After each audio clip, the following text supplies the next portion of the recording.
The corridor is narrow at first, cool and dim, the air heavy with stone, incense long vanished, and the silence of nearly 3,000 years. Then the wall begins to speak.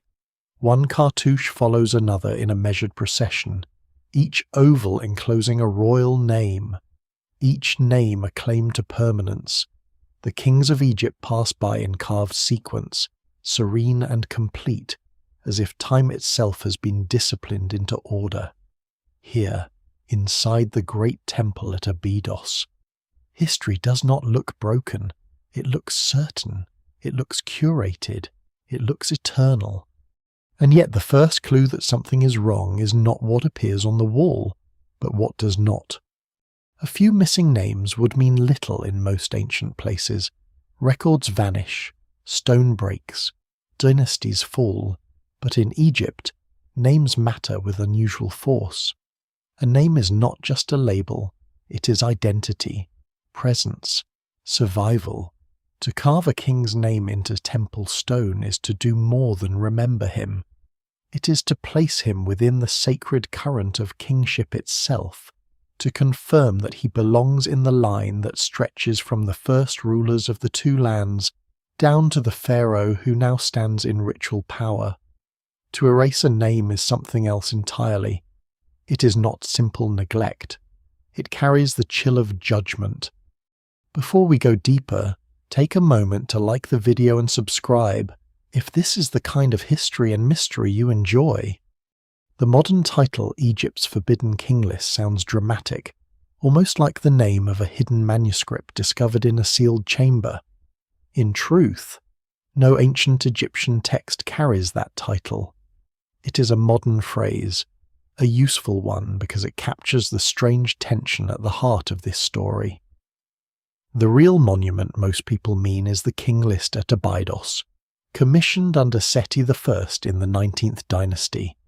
But the deeper mystery is larger than any single list. It lives in the gap between the kings Egypt chose to remember and the kings Egypt preferred not to see. To understand why that gap matters, it helps to begin with the world that produced it. Ancient Egypt is often imagined as a civilization obsessed with death, but that is only partly true. It is just as accurate to say Egypt is obsessed with continuity. The tomb, the temple, the monument, the offering ritual, the recitation of names, the endless repetition of symbols, all of these are attempts to hold order against decay.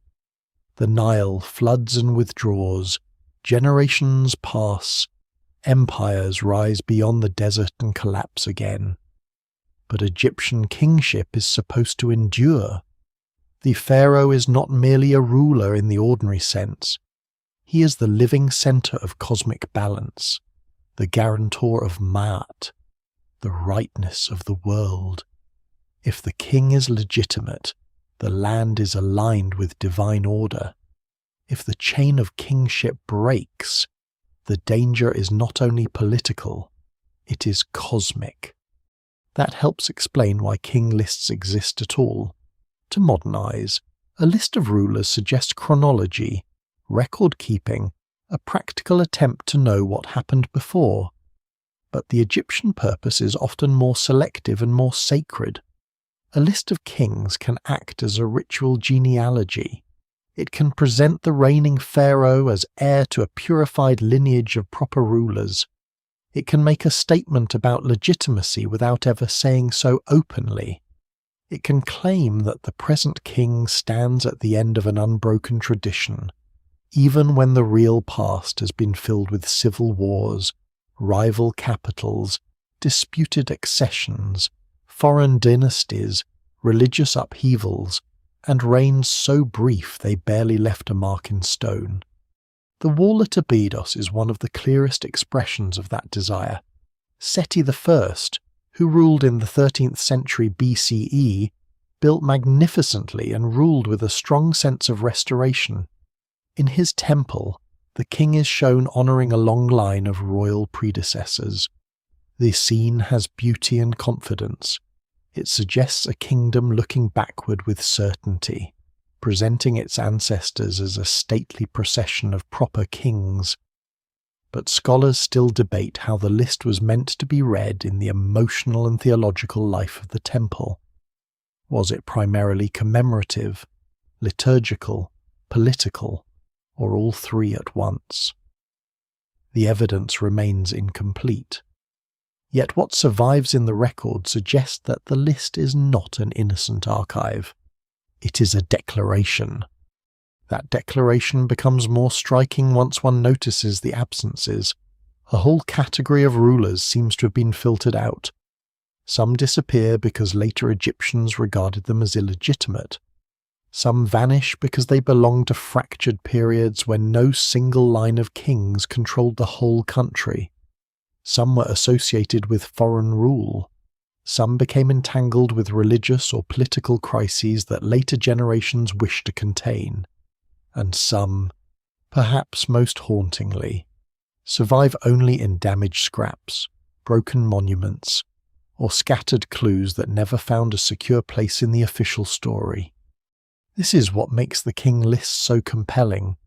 They are not simply records from the past, they are arguments from the past. At first glance, that may seem obvious. Every state shapes memory, every dynasty praises itself. But Egypt gives this process an unusual sharpness because memory there is material.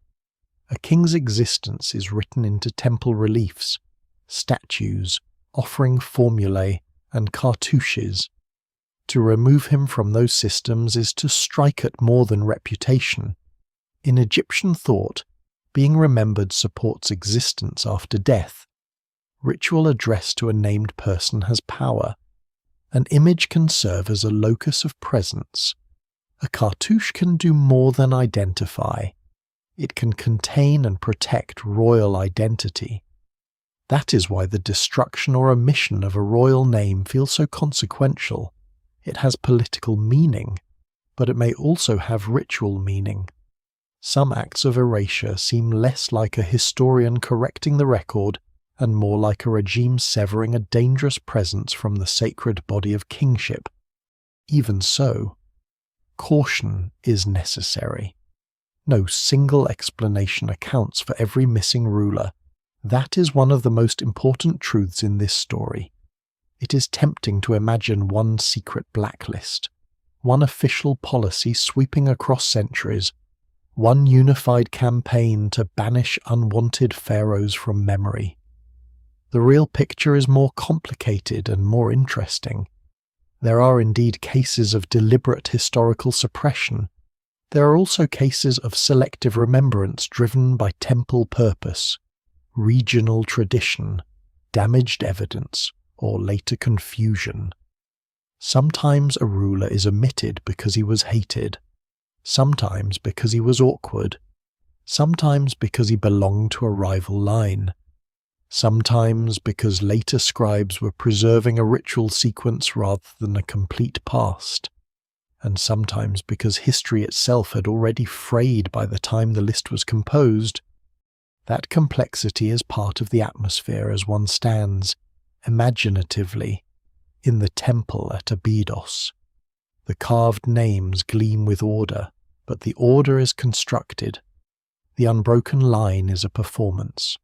Behind it lies a messier Egypt queens who ruled as kings, heretics who overturned the gods, boys buried with splendor yet omitted from royal ancestry, foreigners who seized the throne, short-lived rulers from unstable dynasties, and shadowy kings known only because some fragment of papyrus, some reused block, or some scarab refused to disappear with them. The silence on the wall begins to feel louder than the names themselves, and that silence raises a larger question. Who has the right to define the past in ancient Egypt? The answer is often the one with the chisel, the temple, and the throne, but the answer is never complete. Stone can be recut, statues smashed, cartouches gouged away, and entire reigns stepped over in ritual sequence. Yet the past has an obstinate habit of leaking back into view. A buried monument survives.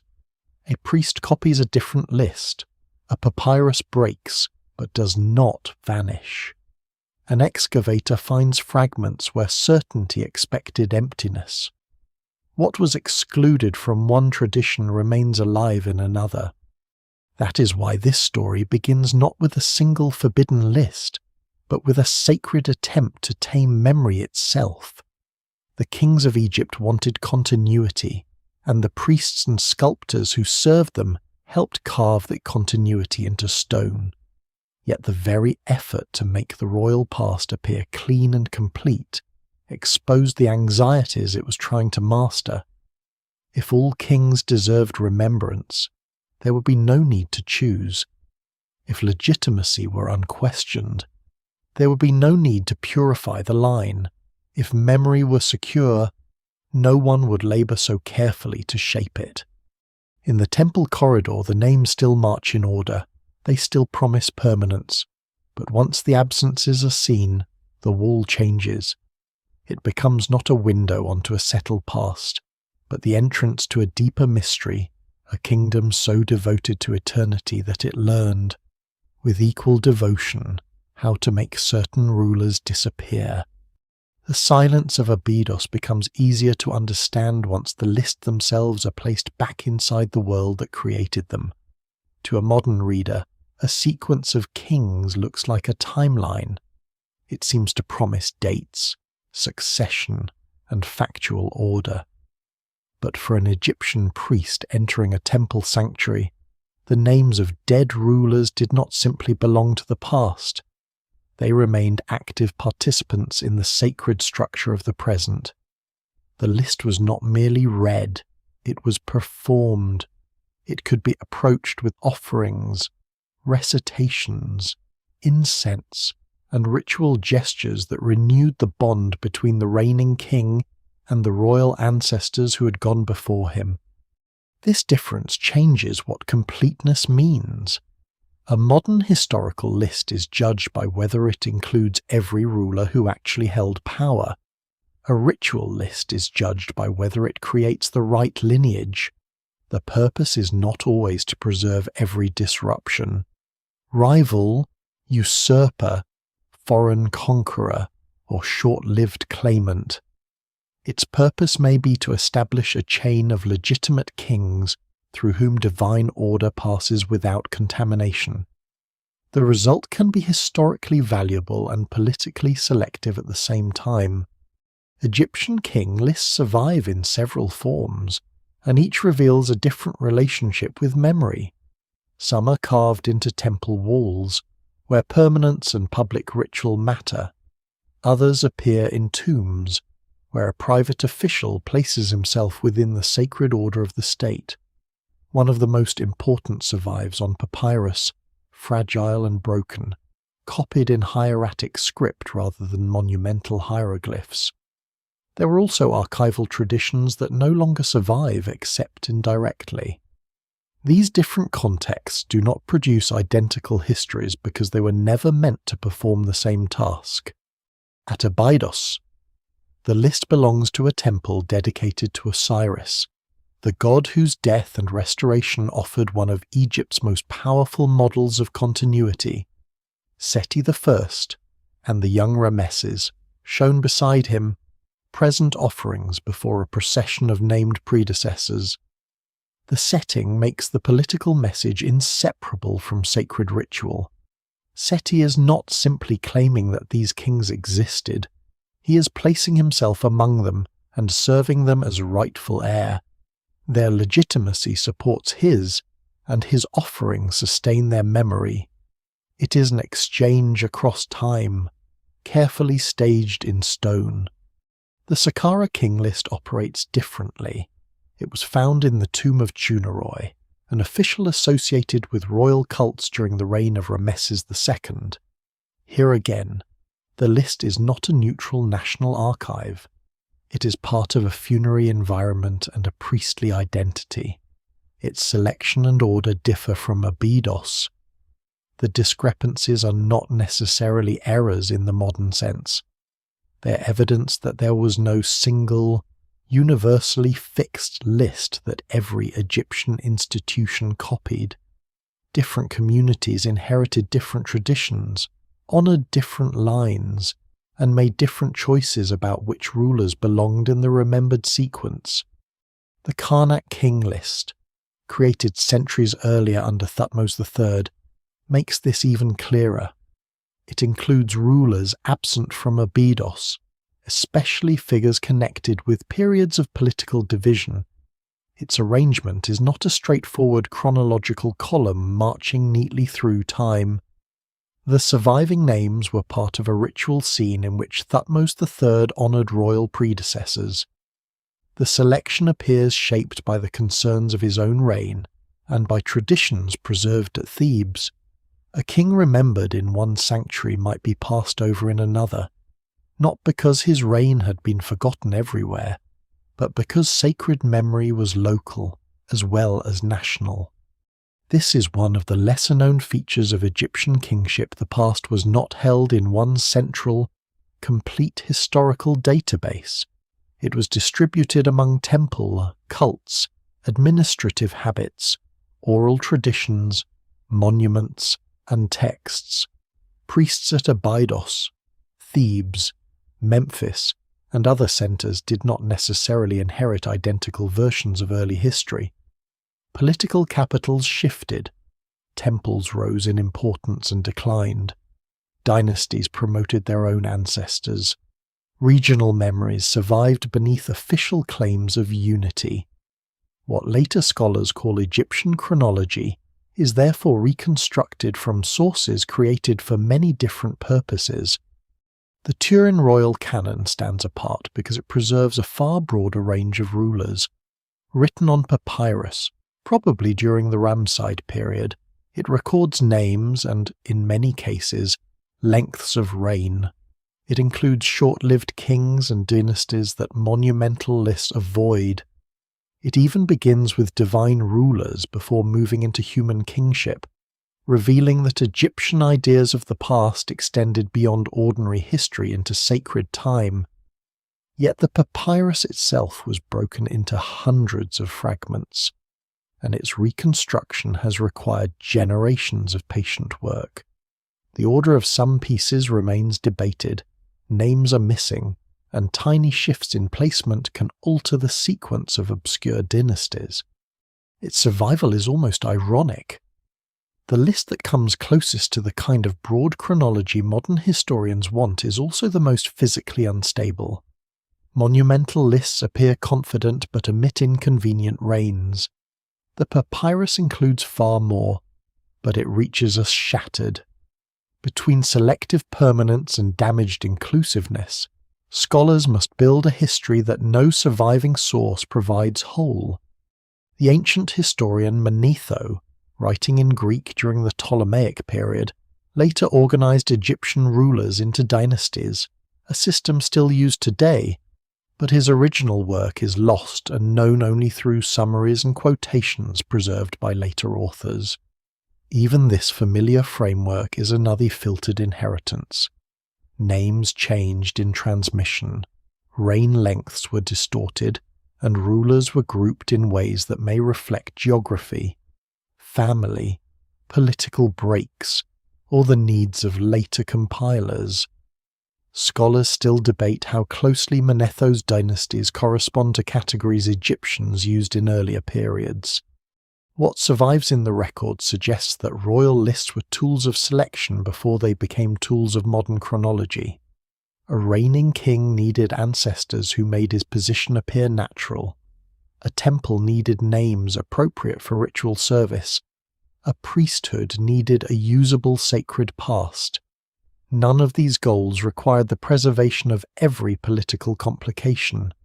A ruler associated with chaos might be excluded because honouring him was inappropriate. A foreign dynasty might be remembered as domination rather than integrated into sacred succession. A queen who had assumed full kingship might present a problem for a later genealogy. A religious revolutionary could be treated as a rupture that proper kingship had repaired. Yet omission did not always mean hatred, and inclusion did not always mean admiration. The lists are too varied for such simple equations. Some rulers disappear because the compiler followed one local tradition rather than another. Others may have been unknown to the scribes. Brief reigns left little evidence, especially when rival kings controlled different regions simultaneously. Later Egyptians were also reconstructing their own remote past, and they could misunderstand it just as modern historians sometimes do. The deeper lesson is that ancient memory was never passive. To remember a king was to decide how he belonged. To place his name in sequence was to assign him a role in the moral architecture of history. The list could transform centuries of conflict into a smooth inheritance and make the present ruler appear not as the survivor of political struggle, but as the inevitable heir of creation itself.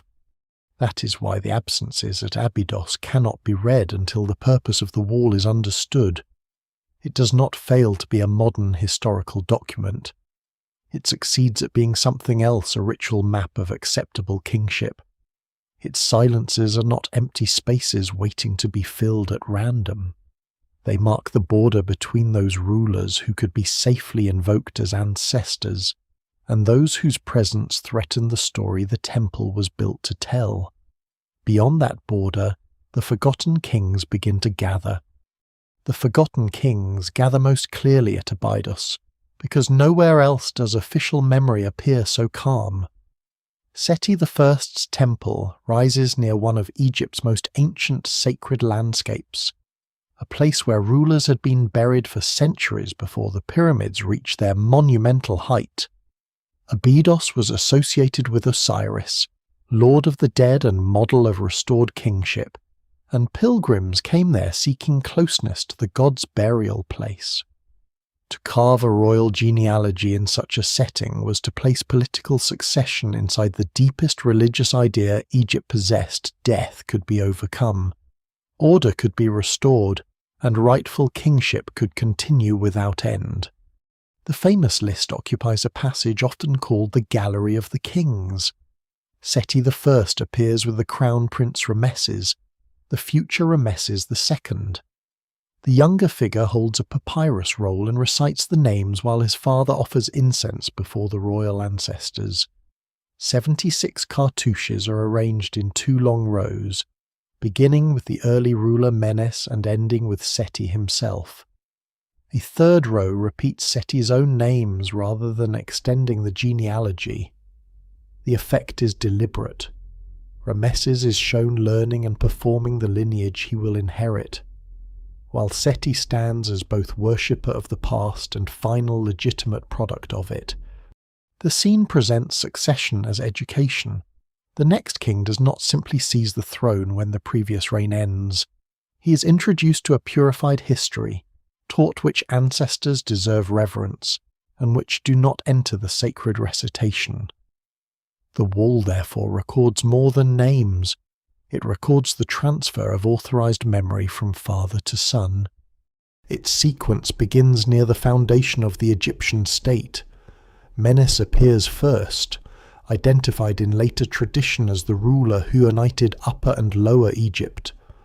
Modern scholars debate how Menes relates to archaeologically known early kings such as Narmer and Hor-Ahar, and no single explanation fully resolves the problem. The list was carved more than 17 centuries after the earliest dynasties, so Seti's scribes were already looking into a remote and imperfectly remembered age. Even where the wall appears certain, it carries the accumulated interpretation of generations. Many rulers known from other evidence are included with impressive accuracy.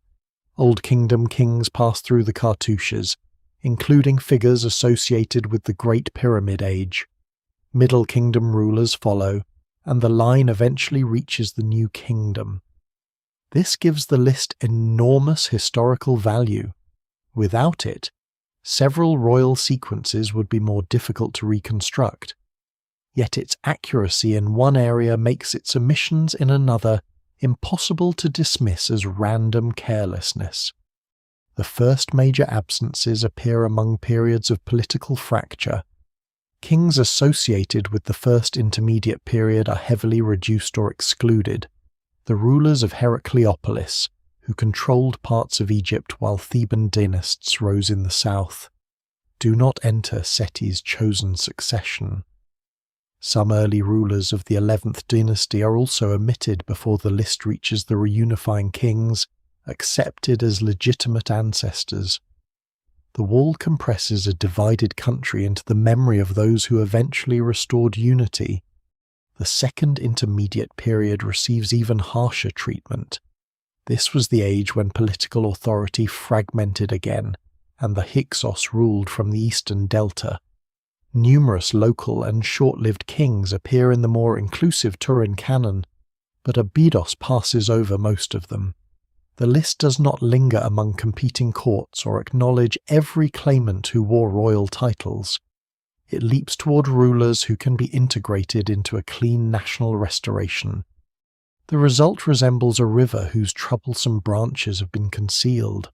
Looking only at the carved sequence, one might imagine that kingship flowed steadily from one accepted dynasty to the next.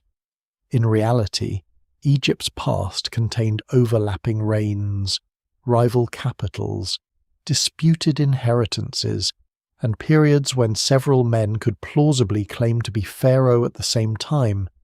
Abydos transforms that unstable political landscape into a single current. Then comes the most famous jump of all. After Amenhotep III, the powerful 18th dynasty ruler whose monuments and diplomatic network reveal Egypt at imperial strength, the list does not proceed through his immediate successors. Akhenaten is absent. The enigmatic Smenkhkare is absent. The ruler known as Neferneferuaten is absent. Tutankhamun is absent. I is absent. The sequence moves directly to Horemheb, the king who presented himself as the restorer of order after the Amarna upheaval. That silence covers roughly 3 decades of history. During those decades, the royal court moved to a newly built capital. Traditional cults were disrupted. Aten worship reached an unprecedented position. Artistic conventions changed, and the political centre of Egypt was transformed. Tutankhamun later reversed important aspects of the religious revolution and restored the old gods. Yet even he was not welcomed back into the ancestry carved for Seti. Association with the Amarna succession appears to have been enough to disqualify the entire chain. Horemheb's inclusion makes the logic visible. Although he was not the biological successor of Amenhotep III, official memory allowed him to stand as though the intervening reigns had been removed from time. Later, royal chronology could treat his restoration as the proper continuation of the old order. The omitted years did not disappear from every document, but in the sacred genealogy at Abydos they were denied ancestral status. Hatshepsut is missing as well. Her long and prosperous reign had left enormous monuments, inscriptions, and statues. She had ruled with the full titulary and visual language of a pharaoh, yet later campaigns altered or removed many of her names and images. Seti's list follows a succession that passes from Thutmose II to Thutmose III, making Hatshepsut's kingship vanish between them. Her omission reveals how official genealogy could overwrite a reign that had been too extensive to erase physically. A surprising detail lies in what the list does not remove.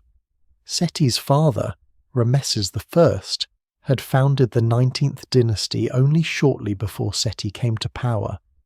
The family lacked the deep royal ancestry of older houses. Seti therefore had particular reason to emphasize continuity with approved predecessors. By honoring a carefully selected line, he could present his relatively new dynasty not as an interruption, but as the latest renewal of ancient legitimacy. The more recent the family's claim, the more useful an eternal lineage became. This does not mean Seti personally invented every omission.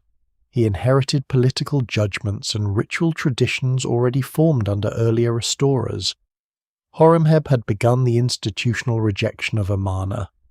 The treatment of Hatshepsut developed long before Seti's temple was carved.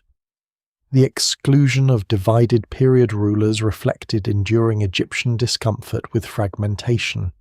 Seti's list gathers these separate memories into one unusually powerful statement. The perfection of the sequence is therefore not evidence that Egypt remembered its past without error. It is evidence that the past had been disciplined. The list distinguishes rulers who once held power from rulers who could still serve as sacred ancestors. Those categories overlap, but they are not identical. Standing before the wall, Rameses does not recite history in all its disorder. He recites inheritance. Every cartouche confirms that kingship has passed safely toward him. Every absence protects that impression. The men and women left outside the procession are not merely missing entries. They are the cost of making succession appear perfect. Yet the wall could never become the only memory Egypt possessed. Elsewhere, another list preserved different kings. Broken papyrus fragments retained dynasties Abydos ignored. Reused statues carried traces of earlier owners beneath later inscriptions. Tombs and buried temples waited under the sand. The perfect succession endured in stone. But beyond the temple, its forbidden names had not finished returning. The forbidden names returned first not through a dramatic excavation, but through disagreement. If Abydos were the only surviving royal list, its silences might seem absolute. Yet another sequence, created in a different place for a different purpose, remembers the past differently. At Saqqara, inside the tomb of an official named Junoroi, a second procession of kings appears. It is shorter, damaged, selective, and no less revealing. Where Abydos speaks with the authority of a great royal temple, Saqqara speaks from a private funerary monument.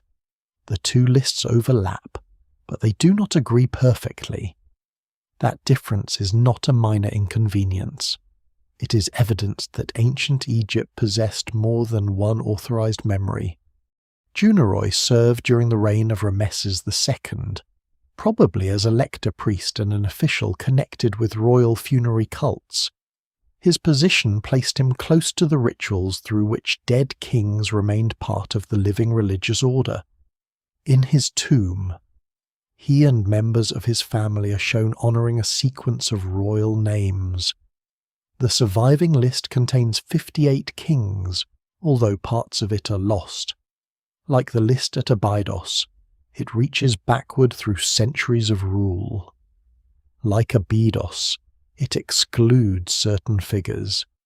Yet its order begins from the recent past and moves backward, reversing the direction most modern readers expect. The procession does not feel like a textbook chronology. It feels like an act of approach, moving from the current royal world toward increasingly ancient ancestors. That backward movement is a small but important reminder that chronology was not the only organizing principle. The tomb was designed for ritual use, not for historians. Junoroi's family needed a sacred lineage that could be invoked within his funerary setting. The name supported his connection to royal cult service, and placed his own afterlife within a universe ordered by legitimate kingship.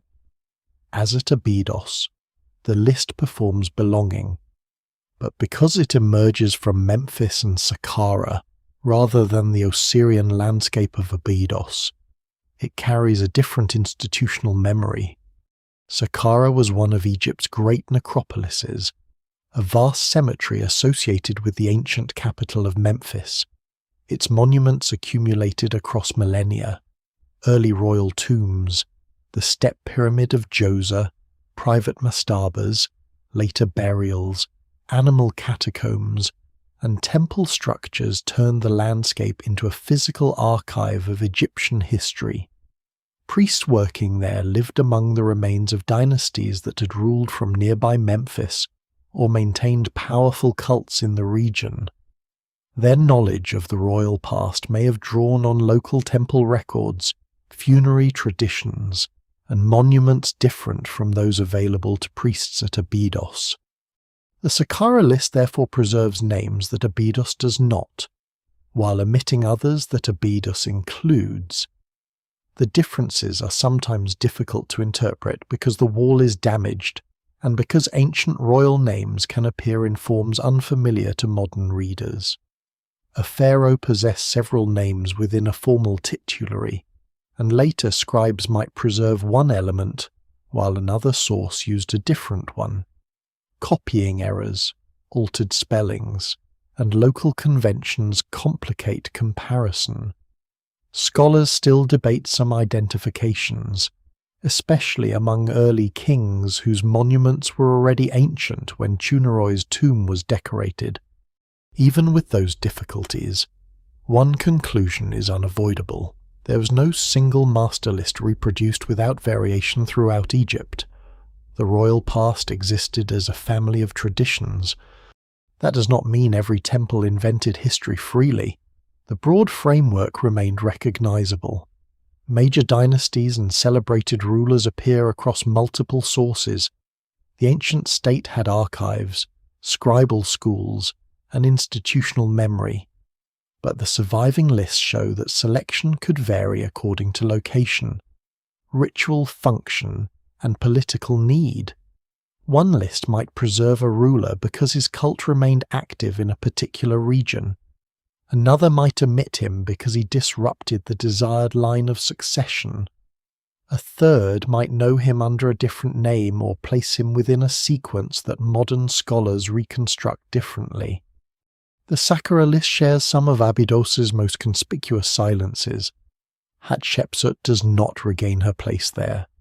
The Amarna kings remain outside the accepted succession, Akhenaten, Tutankhamun, and their immediate associates do not return simply because the setting has changed.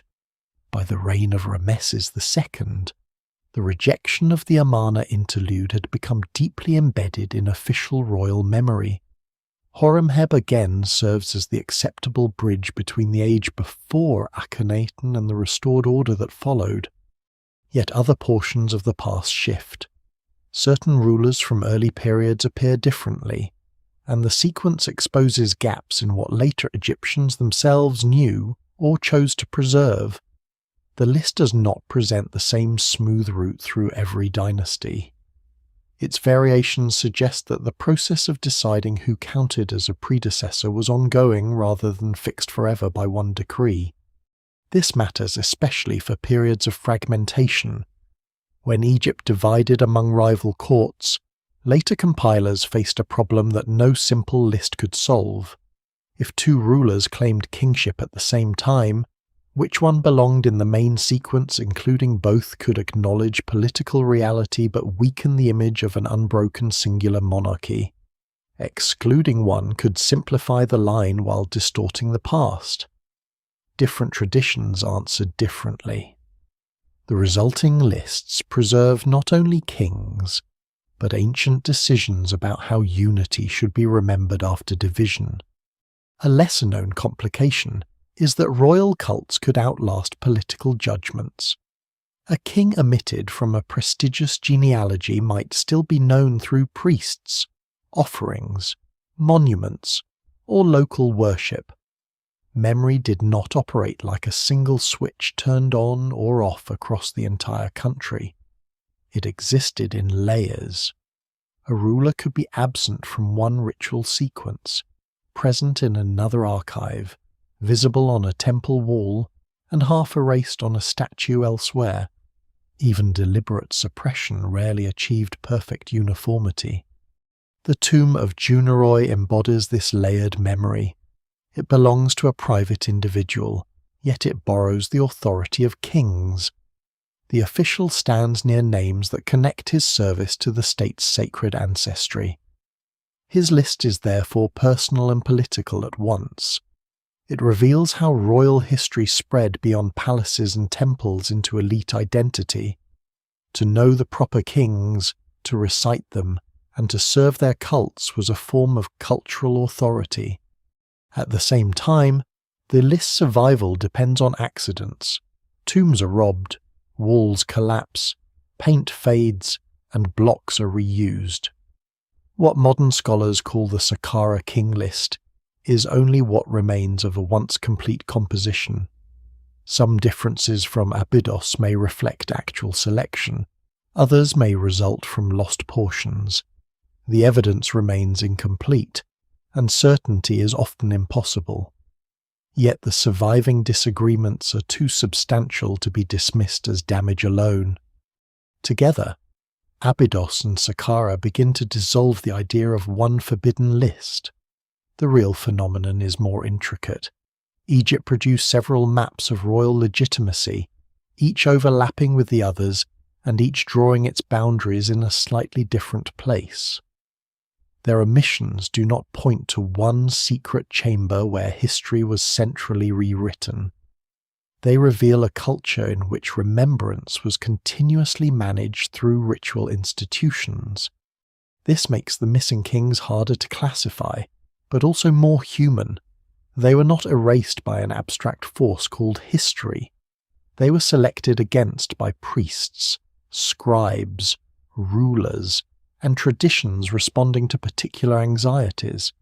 One generation inherited the judgments of another, then copied, adjusted, or reinforced them. Over time, political choices hardened into sacred order, yet disagreement prevented total disappearance. Whenever two lists fail to match, a crack opens in the official facade. Through that crack, another version of Egypt becomes visible, not one uninterrupted kingdom remembering itself with perfect clarity, but a civilization repeatedly reconstructing its own ancestry.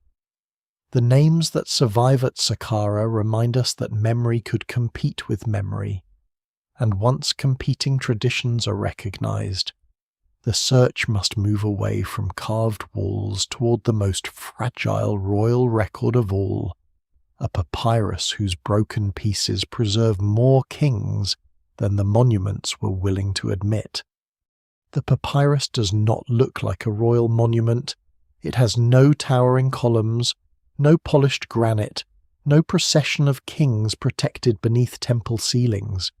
It survives as a field of brown fragments, thin, irregular, and easily mistaken for debris.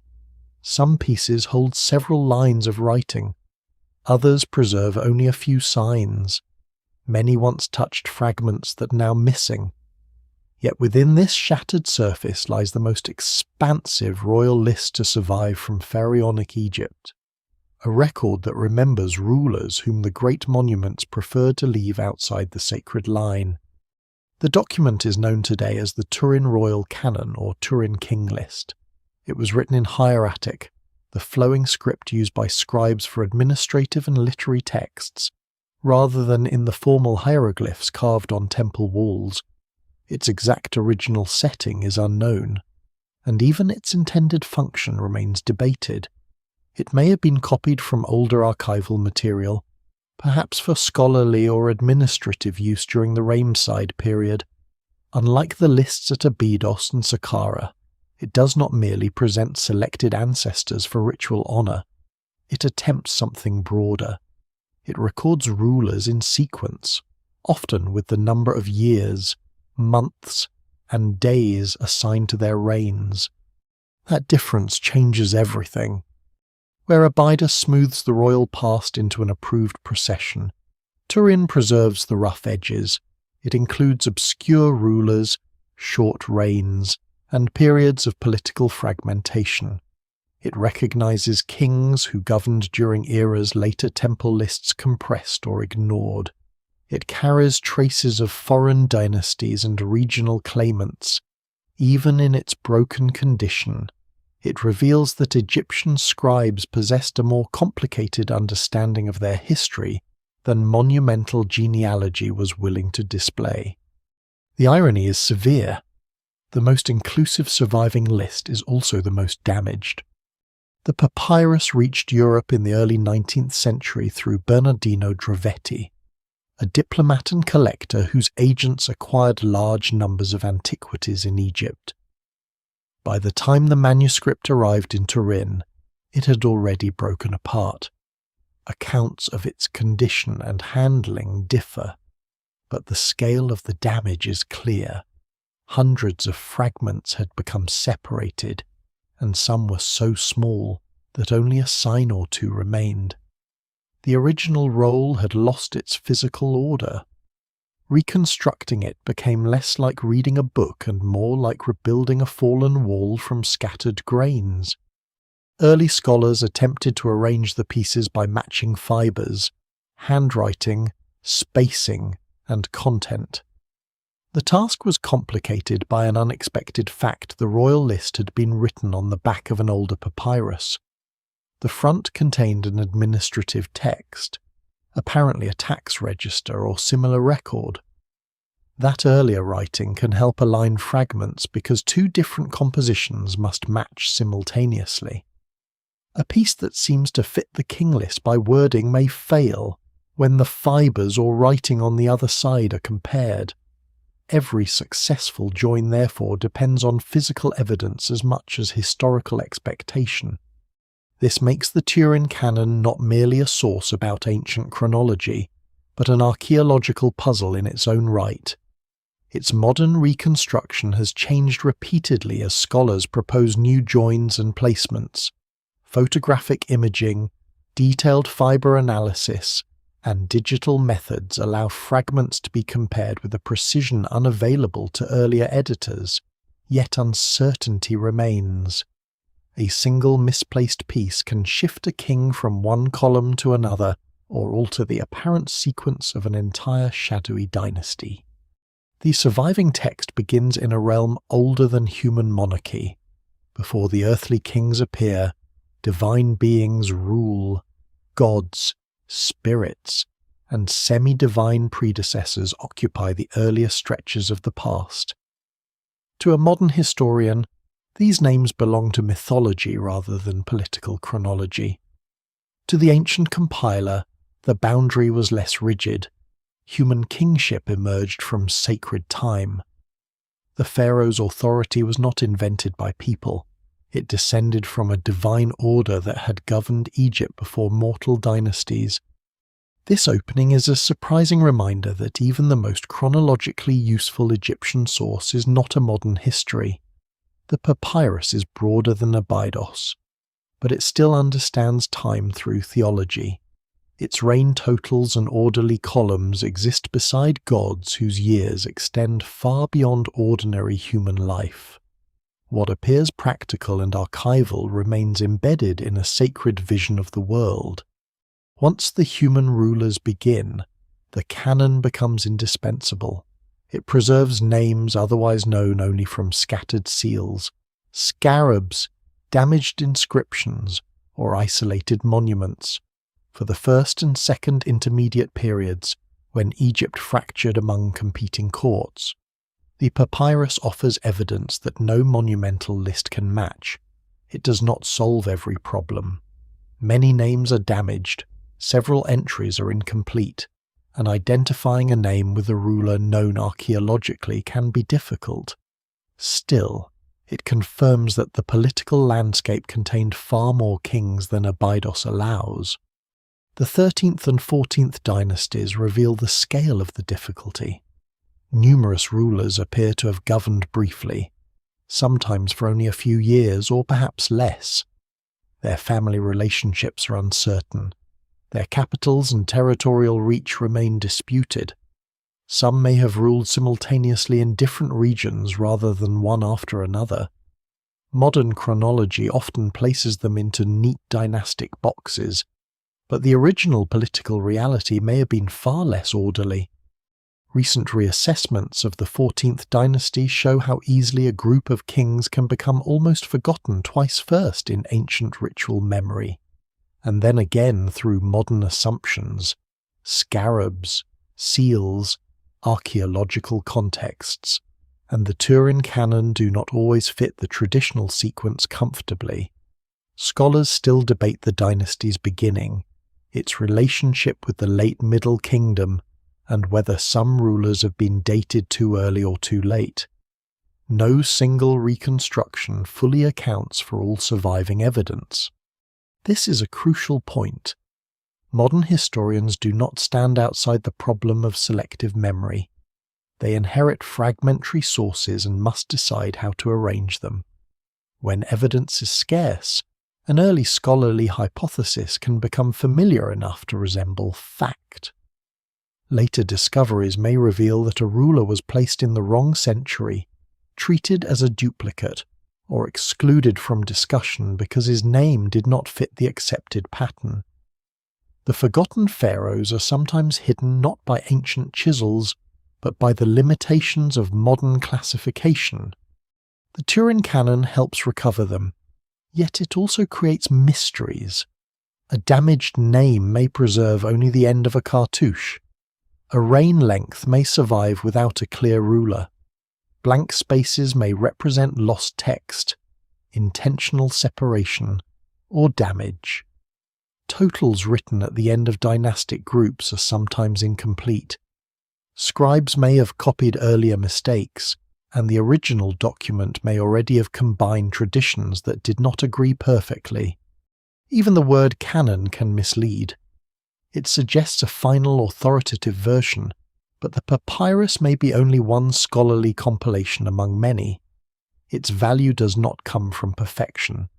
It comes from preserving a different kind of memory, less ceremonial, more expansive, and willing to record reigns that did not lead cleanly toward the Ramesside present. Against the stone confidence of Abydos, the broken papyrus offers a humbler truth. Egyptian history was crowded with rulers. Some governed prosperous kingdoms, others held fragile courts during years of political contraction. Some left monuments that still dominate the landscape. Others survive as a few strokes of ink beside a damaged reign total. Their presence in the canon shows that ancient scribes knew the royal past could not be reduced entirely to celebrated ancestors. Yet survival remains uneven. A king listed in ink may add no confirmed tomb. A ruler known from archaeology may occupy an uncertain line. A whole dynasty may be represented by names that no modern scholar can securely place. The papyrus opens the forbidden archive, but it does not illuminate every face inside it. That uncertainty gives the fragments their peculiar power. They do not restore a complete hidden history. They reveal how much history has been lost. Every join recovers a portion of the royal sequence, while every gap reminds us that another name may once have stood there. The canon preserves kings omitted by ritual memory, but it also carries absences of its own, produced not by political judgment alone but by brittle fibres, mishandling, time, and chance. The great Temple List tried to make the past permanent by carving it in stone. The Turin papyrus survived by accident, broken almost beyond use. Yet from those fragments emerges a fuller Egypt divided, crowded, uncertain, and far less obedient to the clean succession Seti I placed upon his wall. The fuller Egypt preserved by the Turin papyrus does not begin with Menes, Narmer, or any mortal ruler whose palace once stood beside the Nile. Before human kingship enters the record, the papyrus reaches into a deeper and stranger past, one in which gods rule Egypt directly. Their reigns are not brief. They stretch across immense spans of time, measured not in ordinary generations but in periods so vast that they belong to sacred chronology rather than political memory. To the ancient compiler, however, this was not an embarrassing preface to be separated from real history.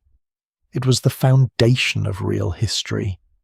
Modern chronology usually begins Egypt's dynastic age around the end of the 4th millennium BCE, when political authority consolidated across the Nile Valley, and royal symbols began to appear in increasingly unified form. Archaeology traces that process through cemeteries, pottery, administrative seals, settlement patterns, and the emergence of powerful rulers whose names survive on labels, palettes, and inscriptions. Yet Egyptian tradition looked beyond that horizon.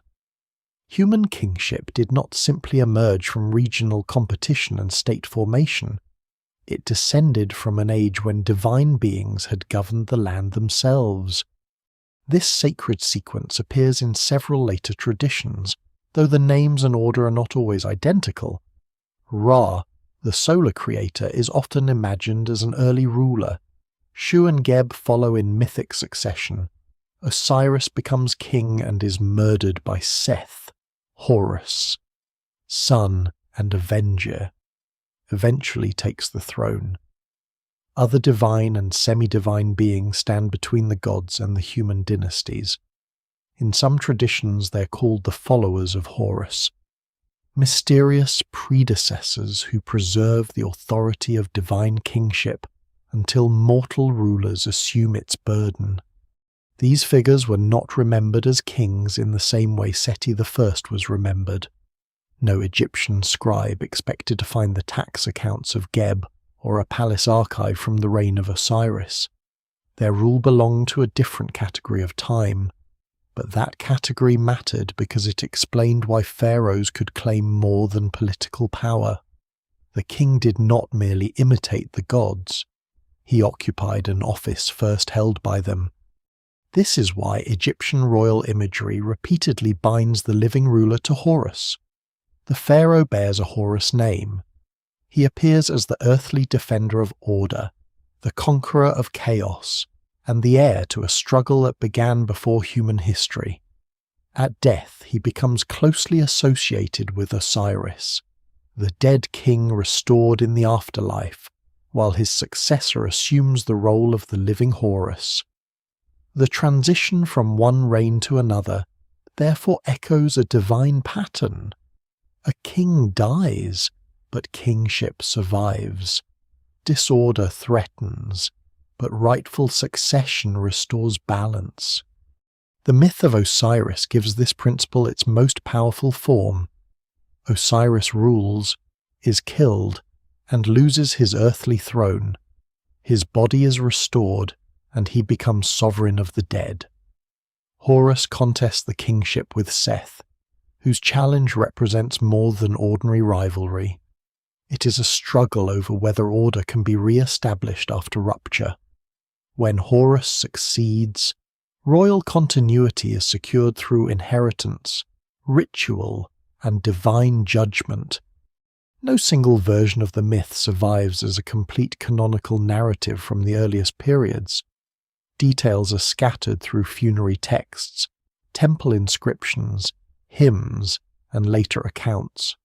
Scholars still debate how the story developed and how different regions shaped its form. Yet its political force is unmistakable. Every legitimate succession could be interpreted through the relationship between Osiris and Horus. The dead king remained necessary, and the living king proved legitimacy by sustaining him. The king lists participate in this same logic. When Seti offers to his predecessors, he acts like Horus attending to the royal dead. When Rameses recites their names, he learns not only who ruled before him, but how kingship is transmitted. The list begins with mortal ancestors because its temple purpose requires a usable royal genealogy. The Turin Papyrus, by contrast, preserves a longer horizon. It reaches behind Menes to the divine source from which the mortal sequence derives. A lesser-known feature of Egyptian chronology is the enormous scale sometimes assigned to these prehistoric reigns. Divine rulers can govern for thousands of years. Later writers preserving Egyptian traditions report vast totals for gods, spirits, and early kings. These numbers should not be treated as hidden evidence for literal prehistoric dynasties. They belong to a symbolic understanding of remote time. The farther history recedes toward creation, the less it resembles ordinary human duration. The same pattern appears in other ancient civilizations. Mesopotamian king lists assign impossibly long reigns to rulers before the flood, then gradually shorten the span as the sequence approaches historically recognizable kings. The comparison does not prove direct borrowing. It shows a shared ancient habit of imagining primordial kingship as greater, purer, and less constrained than the diminished world of later humanity. At the beginning, rulers stand closer to the gods because they are gods. In Egypt, this vast sacred past also strengthened claims of continuity. A dynasty might be new, a ruler might come from a military family or rise after political collapse. Yet the institution he entered was not new at all. It had existed since the ordering of the world. Human regimes changed, but kingship itself belonged to creation. That distinction allowed Egyptian ideology to absorb remarkable instability. Capitals moved, dynasties ended, foreigners ruled, competing kings claimed the throne simultaneously. Priests and scribes could still insist that true kingship remained singular because its divine model had never changed. A failed ruler did not disprove the institution. He could be excluded, condemned, or treated as a temporary distortion. The sacred office survived the flawed person who occupied it. This helps explain the severity of historical erasure. To remove a king from an official sequence was not simply to say that he had been unpopular. It was to deny that he had properly participated in the divine inheritance.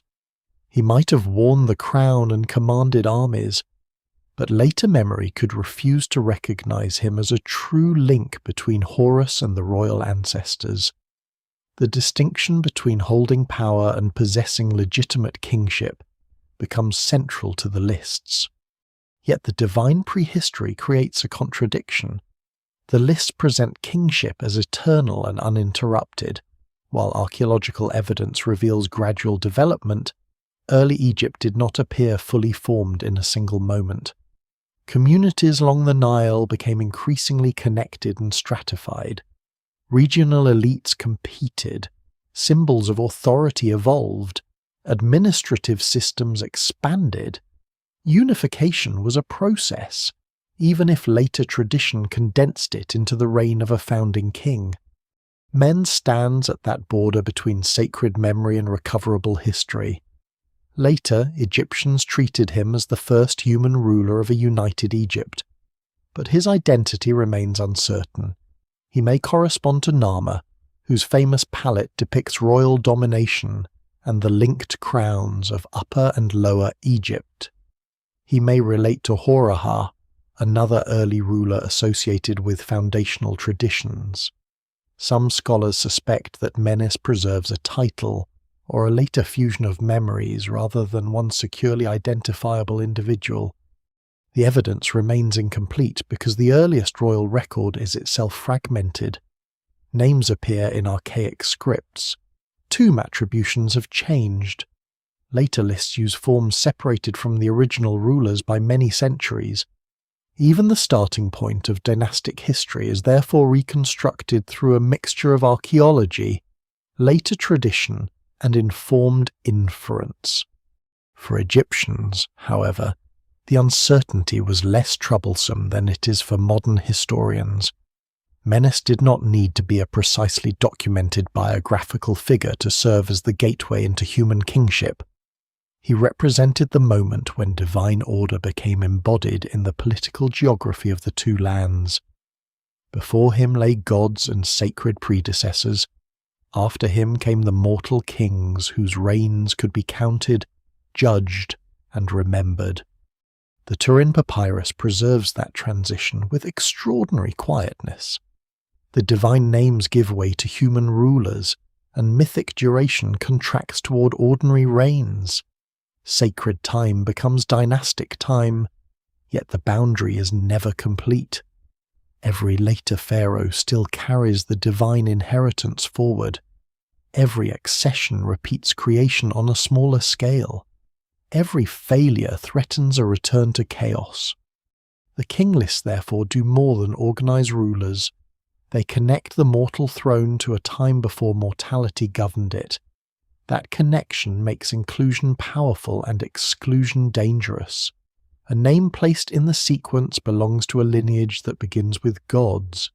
A name removed from it falls outside not only political memory, but the sacred architecture of time itself. Falling outside the sacred architecture of time did not mean vanishing from the physical world. Some rulers left too much behind to disappear completely, even when later tradition remembered them as intruders rather than ancestors. Among the most difficult were the Hyksos, the foreign kings who ruled much of northern Egypt during the Second Intermediate Period. They occupied Egyptian palaces, used Egyptian royal titles, built temples, commanded armies, and governed from the delta city of Avaris. Yet in later memory, they became the rulers through whom Egypt explained what it meant to lose control of itself. The name Hyksos comes from an Egyptian title meaning rulers of foreign lands. It did not originally describe an ethnic group in the simple modern sense. The people associated with their rise came largely from the Eastern Mediterranean and Western Asian world, especially the Levant. But their communities were diverse. Many had lived in the Nile Delta for generations before Hyksos kingship emerged. They did not suddenly appear as one unified invading nation crossing the frontier in a single dramatic wave. Archaeology at Tel El Dabba, identified with ancient Avaris, reveals a long process of migration, settlement, cultural exchange, and increasing political power. This gradual development is less theatrical than the later story, but more revealing. The Eastern Delta had always been a zone of contact. Traders, craftspeople, herders, soldiers, and families moved between Egypt and the Levant. Foreign styles of pottery, burial, architecture, and religion appeared alongside Egyptian practices. Over time, a large population with strong Levantine connections became established at Avaris. When central authority weakened near the end of the Middle Kingdom and during the 13th dynasty, local rulers gained independence. Out of that fragmented landscape emerged the 15th dynasty, the line later identified as the Hyksos kings. They ruled as pharaohs, not merely as occupying warlords. Their monuments used Egyptian royal forms. They adopted throne names, commissioned inscriptions, and participated in the religious language of kingship. The best-known ruler, often called Apophis from the later Greek form of his name, appears in Egyptian sources as Apipi. He ruled for decades and controlled a substantial kingdom centered in the delta. His authority extended into parts of the Nile Valley, while other Egyptian dynasties governed farther south. The political map was complicated. The Hyksos did not necessarily control every part of Egypt at all times. The 17th dynasty ruled from Thebes, and smaller political entities may have existed elsewhere. The Turin Canon preserves names from these unstable centuries, but its damaged condition makes the sequence difficult to reconstruct. The Abydos list largely removes the entire tangle.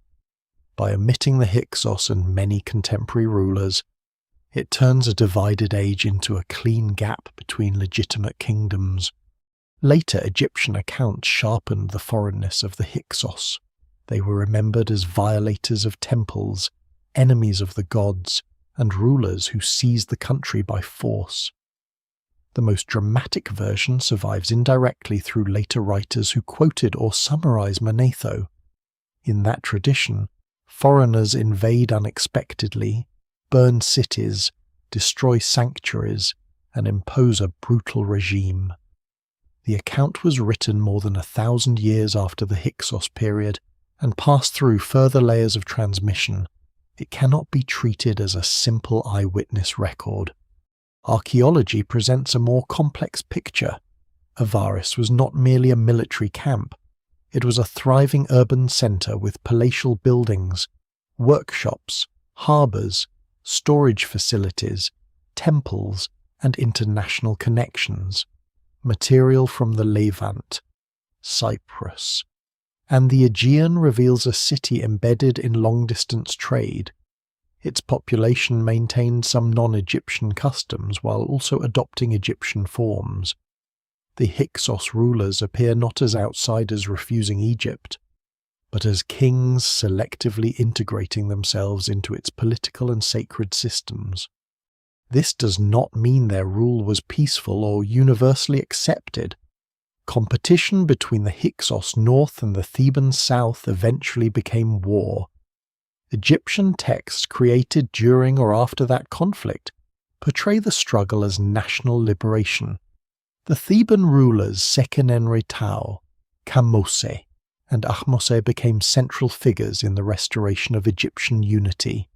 Seqenenre's mummy bears severe head injuries, probably connected with violent death, though the exact circumstances remain debated.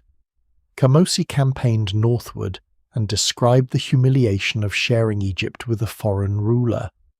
Ahmose ultimately captured Avaris and pursued Hyksos forces into southern Canaan, founding the 18th dynasty and the New Kingdom. From the perspective of later royal ideology, this victory was not simply a change of government. It was the expulsion of disorder. The foreign kings became the negative space against which restored Egyptian kingship defined itself.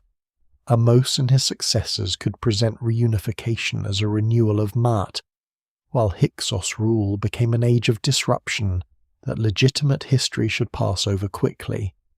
Yet the Hyksos contribution to Egypt cannot be reduced to an episode of humiliation.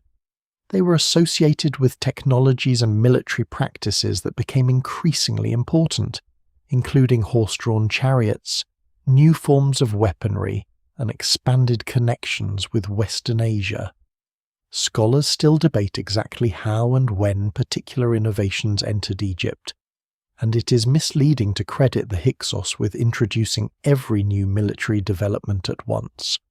What survives in the record suggests a period of intensified exchange, rather than a simple package of inventions brought by conquerors.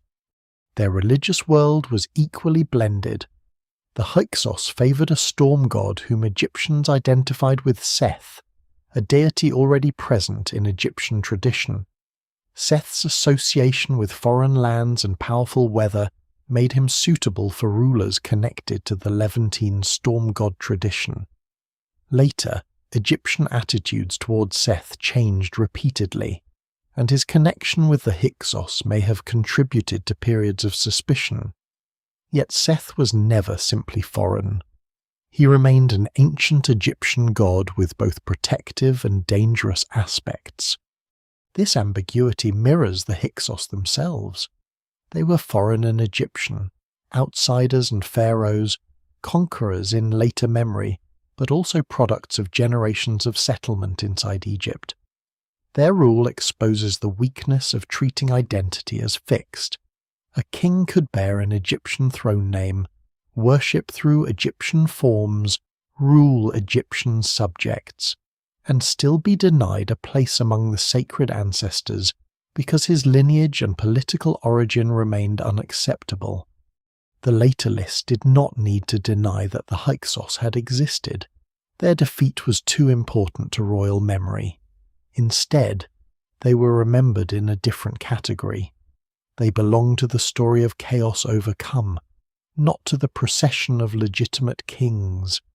Their names could survive in scholarly records such as the Turin Canon while disappearing from ceremonial genealogies. Egypt remembered them as enemies more readily than as predecessors. A lesser-known detail deepens the irony. Some Hyksos rulers preserved and reused monuments made by earlier Egyptian kings.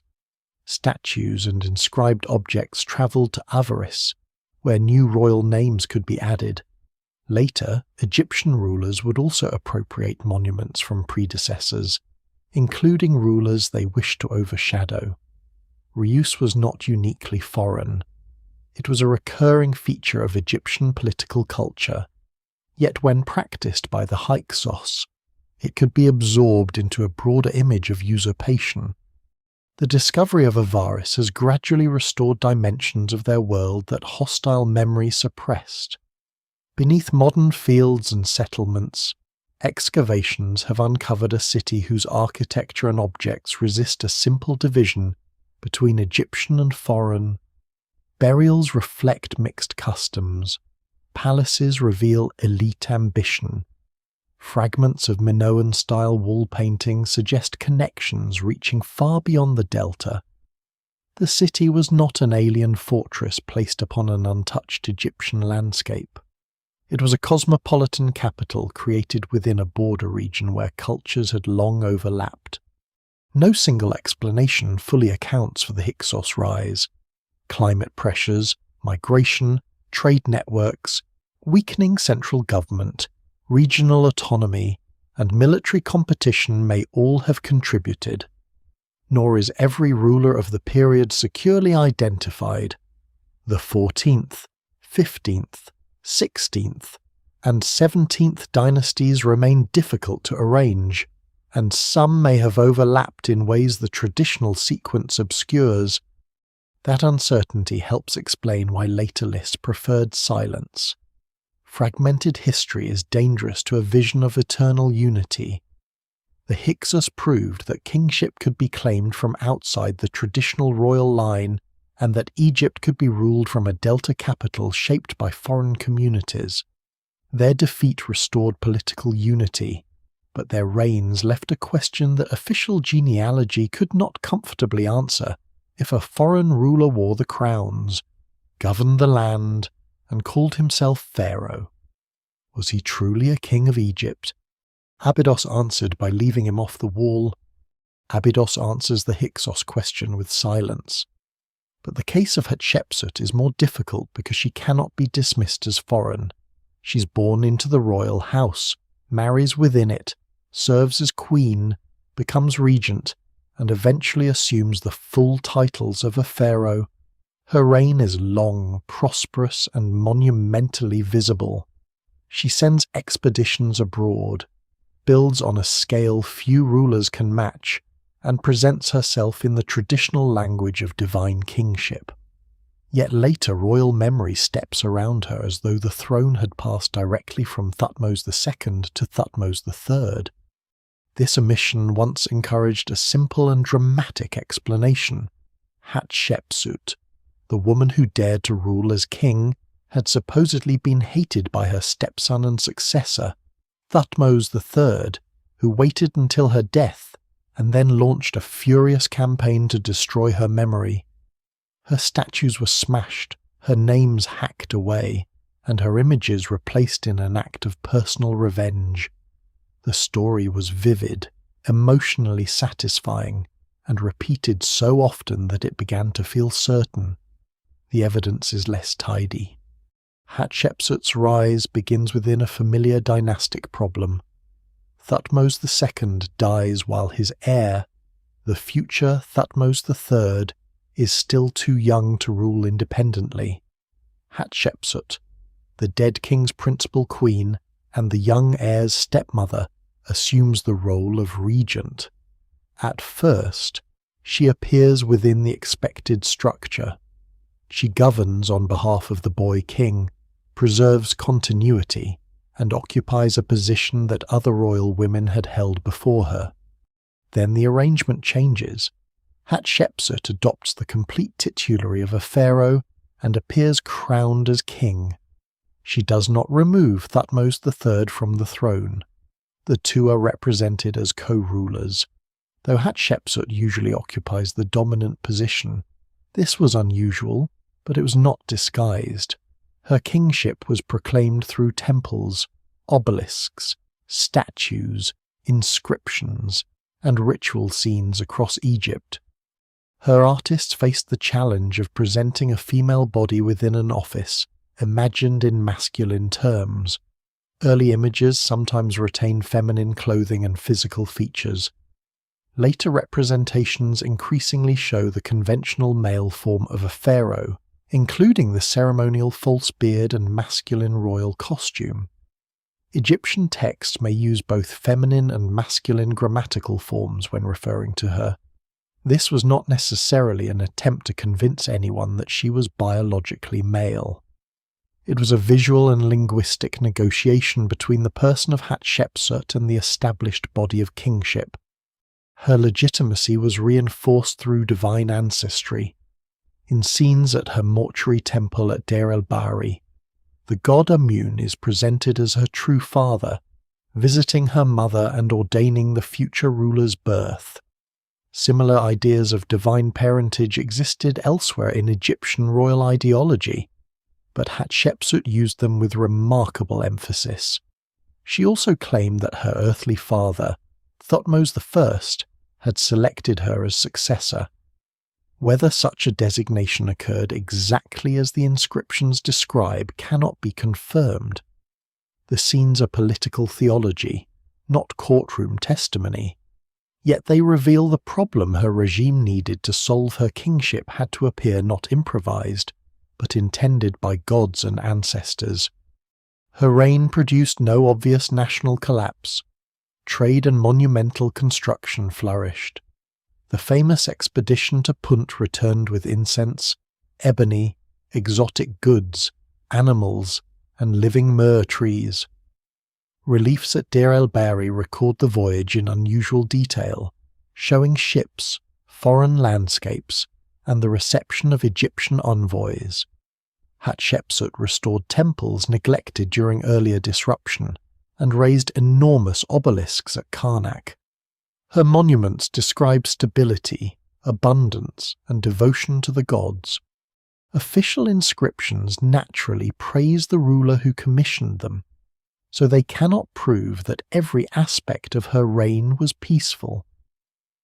The political balance between Hatshepsut and Thutmose III remains partly hidden, yet there is little evidence for an open struggle between them while she lived. Thutmose III appears on monuments, receives royal titles, and probably gained military experience during the co-regency. After Hatshepsut's death, he became one of Egypt's most successful warrior kings. The idea that he spent decades powerless and consumed by hatred is more theatrical than the surviving record allows. Most importantly, the attack on Hatshepsut's memory did not begin immediately after her death. Her monuments remained visible for years. The campaign against her names and images appears to have started late in Thutmose III's reign, perhaps around 2 decades after she disappeared from the record. That delay weakens the theory of an impulsive personal revenge. If hatred alone drove the destruction, the long pause is difficult to explain. Political succession offers a stronger possibility. Late in his reign, Thutmose III needed to secure the throne for his son, Amenhotep II. Hatshepsut's example had shown that a royal woman could transform a regency into full kingship. Removing her from the formal line may have helped prevent her reign from serving as a precedent for future claims. Her kingship could be recast as an interruption, allowing succession to appear to move properly from Thutmose I to Thutmose II, then to Thutmose III and his male descendants. Even this explanation remains debated. The campaign was not completely systematic. Some images were destroyed while others survived.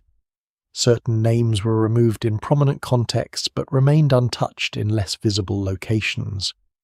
Her role as queen or royal daughter could sometimes remain where her identity as king was attacked. The pattern suggests that the objective was not simply to annihilate every trace of a woman named Hatshepsut. It was often her pharaonic status that posed the problem. Her statues at Deir el-Bahari became the most dramatic evidence. Excavators found fragments buried in pits and reused as fill, many of them broken into multiple pieces, reassembled in museums. The reconstructed figures created the enduring image of a ruler smashed after death. Yet recent study has complicated even this scene. A detailed reassessment published in 2025 examined excavation records, photographs, drawings, correspondence, and the physical condition of the statues. It found that many were not subjected to indiscriminate facial mutilation. Some heads survived with features largely intact. The statues appear to have been dismantled in a more controlled manner, often broken at structurally predictable points such as the neck, waist, or base. This pattern may reflect ritual deactivation before the stone was reused in later construction. In Egyptian belief, a statue was not merely decorative. Through ritual, it could become an active vessel of presence. To dismantle it might therefore neutralize its function. Breaking the connection between head, body, and inscribed identity could render the image ritually powerless without requiring every feature to be pulverized. Practical reuse and sacred deactivation may have worked together. This does not mean Hatshepsut was never deliberately suppressed. Her cartouches were erased or replaced. Her royal figures were recarved into male predecessors. Her name was removed from important monuments, and later, king lists excluded her reign. The new interpretation changes the method and motive, not the reality of the campaign. Instead of one explosion of personal rage, the evidence suggests a prolonged and selective program involving political memory, ritual power, architectural reuse, and dynastic legitimacy. Later damage added further confusion. Statues could be broken during temple reconstruction, stone robbing, collapse, religious conflict, or centuries of exposure. Archaeologists often encounter the final condition of an object without being able to assign every fracture to one historical moment. The evidence remains incomplete, and no single explanation fully accounts for every damaged image. Hatshepsut's erasure therefore becomes more revealing when stripped of its simplest drama. She was not forgotten because she accomplished little. She was targeted because she had successfully occupied the most sacred political role in Egypt. Her reign demonstrated that royal ideology could bend. Later rulers tried to make it appear that it had never bent at all. The attempt failed in the long term. Her mortuary temple still rises beneath the cliffs of Deir el-Bahri. Her obelisk remains at Karnak. Fragments of her statues have been reassembled so that the face meant to disappear now looks outward from museum galleries. Even the places where her name was hacked away preserve the outline of the attack. At Abydos, she is absent.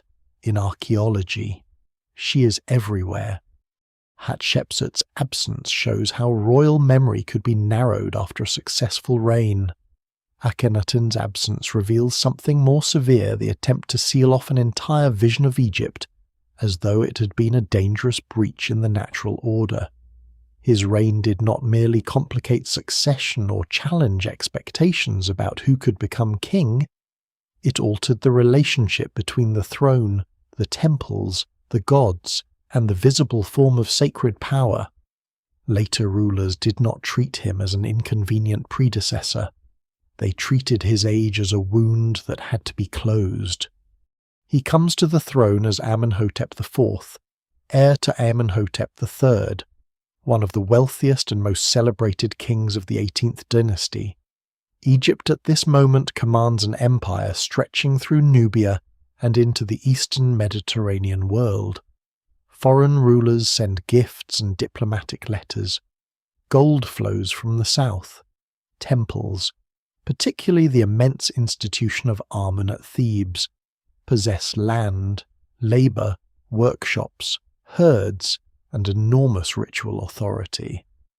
The Egyptian religious world contains many gods whose powers overlap and combine without requiring one to exclude all others. Amenhotep IV initially rules within that familiar structure, but his emphasis soon shifts toward the Aten, the visible solar disk. The Aten was not newly invented. Solar worship had deep roots, and earlier kings, including Amenhotep III, had elevated forms of solar theology. What changes under Amenhotep IV is the intensity and exclusiveness of royal devotion. The Akhenaten moves from being one divine manifestation within a crowded cosmos toward becoming the central source of life, light, and kingship. The change can be seen in architecture before it is fully expressed in doctrine. At Karnak, close to the great Temple of Amun, the king constructs new sanctuaries dedicated to the Aten. These buildings are designed differently from traditional Egyptian temples. Instead of passing through increasingly dark and enclosed rooms toward a hidden divine image, Aten temples open themselves to sunlight. Courtyards contain rows of offering tables beneath the sky, because the god is encountered through radiance rather than concealed within a shrine. The buildings are assembled from small standardized blocks now called talatat. Their manageable size allows rapid construction, and their decorated surfaces preserve scenes from the developing religious transformation. Later, after Akhenaten's fall from favor, many of these blocks are dismantled and reused as filling inside new pylons and other monuments. The attempt to bury the heretical architecture unintentionally preserves thousands of fragments. Modern researchers can reconstruct portions of Akhenaten's vanished world, because later builders sealed its images inside the walls of restored orthodoxy. Around the 5th year of his reign, Amenhotep IV changes his name to Akhenaten, usually understood as one who is effective for or beneficial to the Aten. The name abandons the reference to Amun carried by Amenhotep. Soon afterward, the king establishes a new capital on a previously undeveloped stretch of desert between Thebes and Memphis. He calls it Akhenaten, the horizon of the Aten. Today the site is known as Amarna. The city rises with extraordinary speed. Palaces, administrative buildings, residences, workshops, temples, roads, and tombs spread across the desert plain. Boundary stelae carved into the surrounding cliffs declare the sacred limits of the new capital and describe the king's claim that the Aten selected the place. Akhenaten is not merely a new royal residence. It is a landscape created to embody the new theology, physically separated from the ancient centers where older priesthoods and divine traditions hold their deepest roots. At the center of worship stands the royal family. Akhenaten and his queen, Nefertiti, appear beneath the Aten's rays, which descend as long hands offering symbols of life. The god is represented not as a human or animal figure, but as a disk whose light reaches the king, queen, and their household. Ordinary worshippers do not approach the Aten independently in the same way they might petition other deities. The royal family act as the essential intermediary through whom the god's life reaches the world. This arrangement concentrates sacred power around the king with unusual intensity. Akhenaten is not simply reducing the number of gods, he is reshaping access to divinity itself. Temples that once maintained local cults and priestly networks lose status as the Aten, and the royal household dominate official representation. The extent to which ordinary Egyptians adopted the new theology remains uncertain. Excavations at Amarna reveal that traditional protective figures and domestic religious practices continued in private life. The state might redirect official worship, but household belief did not change by decree with equal speed. The familiar description of Akhenaten as the first monotheist is therefore useful only with caution. His theology elevates the Aten and attacks rival divine names, especially Amun. But whether it matches later philosophical definitions of monotheism is debated. Other divine beings do not vanish instantly from every context, and the king's own role remains inseparable from Aten worship. Some scholars prefer terms such as monolatry, henotheism, or exclusive royal solarism. No single modern label fully captures a system known mainly through official monuments. What is clear is that the campaign becomes increasingly aggressive. The name and images of Amun are removed from monuments across Egypt. In some inscriptions, even plural references to gods appear to have been targeted. Teams of workers must have travelled widely to chisel divine names from temples, tombs, statues, and portable objects. Because Amun's name formed part of royal names such as Amenhotep, erasure could reach into the identity of Akhenaten's own father. This attack distinguishes Akhenaten from rulers who simply favoured one cult above another. Egyptian religion had long absorbed theological competition by identifying gods with one another or allowing several explanations of creation to coexist. Akhenaten's program rejects much of that flexibility. Light, life, and creation are drawn toward one visible source, and traditional divine images become increasingly unacceptable within the official system. The art of the period changes just as dramatically. Akhenaten is shown with an elongated face, narrow chest, prominent abdomen, broad hips, and slender limbs. Nefertiti and other members of the royal household share aspects of this unusual style. Earlier interpretations sometimes treated these features as literal evidence of disease, but diagnosis from stylized art is highly uncertain. The forms may express fertility, divine otherness, or a deliberate break from idealized royal convention. What survives in the record suggests artistic theology rather than reliable medical portraiture. Scenes also become unusually intimate. The king and queen sit together beneath the Aten, touch one another, travel in chariots, and participate in family life in ways rarely emphasized in earlier royal art. These images should not be read as unguarded snapshots. They are carefully constructed statements about the sacred household at the center of creation. Their apparent naturalism serves an ideological purpose. Beyond the capital, however, the wider political picture is difficult to judge. Diplomatic correspondence known as the Amarna letters reveals foreign rulers seeking gold, discussing marriages, and reporting conflict in territories under Egyptian influence. Some local vassals plead for military assistance. Older accounts portrayed Akhenaten as an isolated fanatic who neglected the empire entirely, but scholars still debate how far the letters support that conclusion. International problems may have begun before his reign, and the surviving correspondence represents only part of a complex administrative system. Akhenaten rules for roughly 17 years. Near the end, the succession becomes obscure. Nefertiti's later status is uncertain. Other royal names appear, disappear, or overlap in ways that remain heavily debated. The city he built continues briefly, but the religious system depends too strongly on the king and his sacred family to survive his death unchanged. Later restoration begins quickly. The court leaves Akhenaten, traditional temples reopen. Amun returns to official prominence. The young king, originally named Tutankhaten, changes his name to Tutankhamun. Replacing the Aten with the restored god, decrees blame the previous upheaval for temples falling into neglect and the gods withdrawing their favour.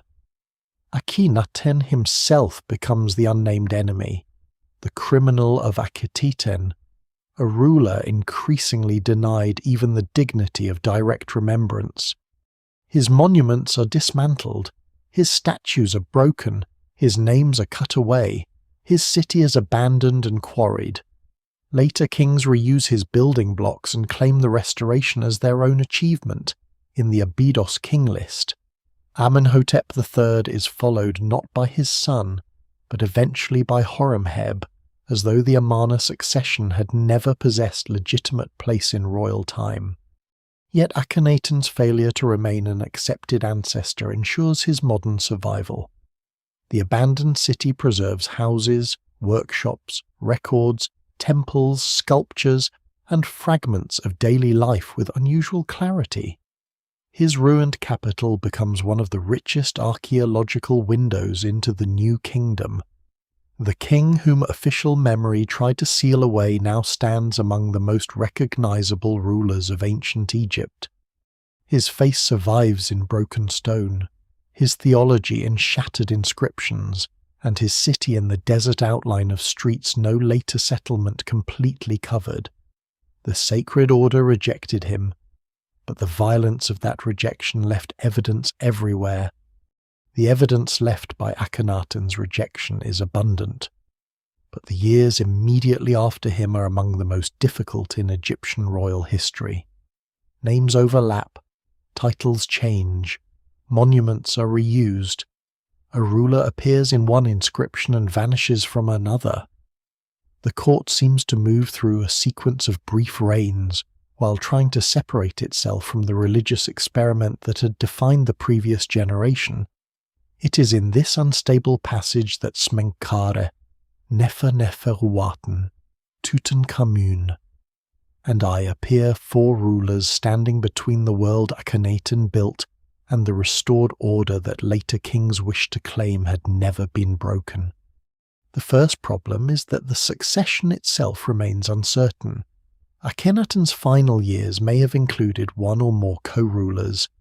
Some inscriptions refer to a king named Ankheperur Smenkhkare, while others name a ruler called Ankheperur Neferneferuaten. Because royal throne names can resemble one another and because later damage removed crucial details, scholars still debate whether these were two separate people, whether one was Nefertiti ruling under a new identity, or whether another royal woman assumed kingship.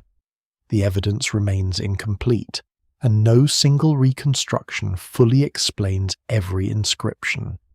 Smenkhkare is one of the most elusive figures in the entire New Kingdom.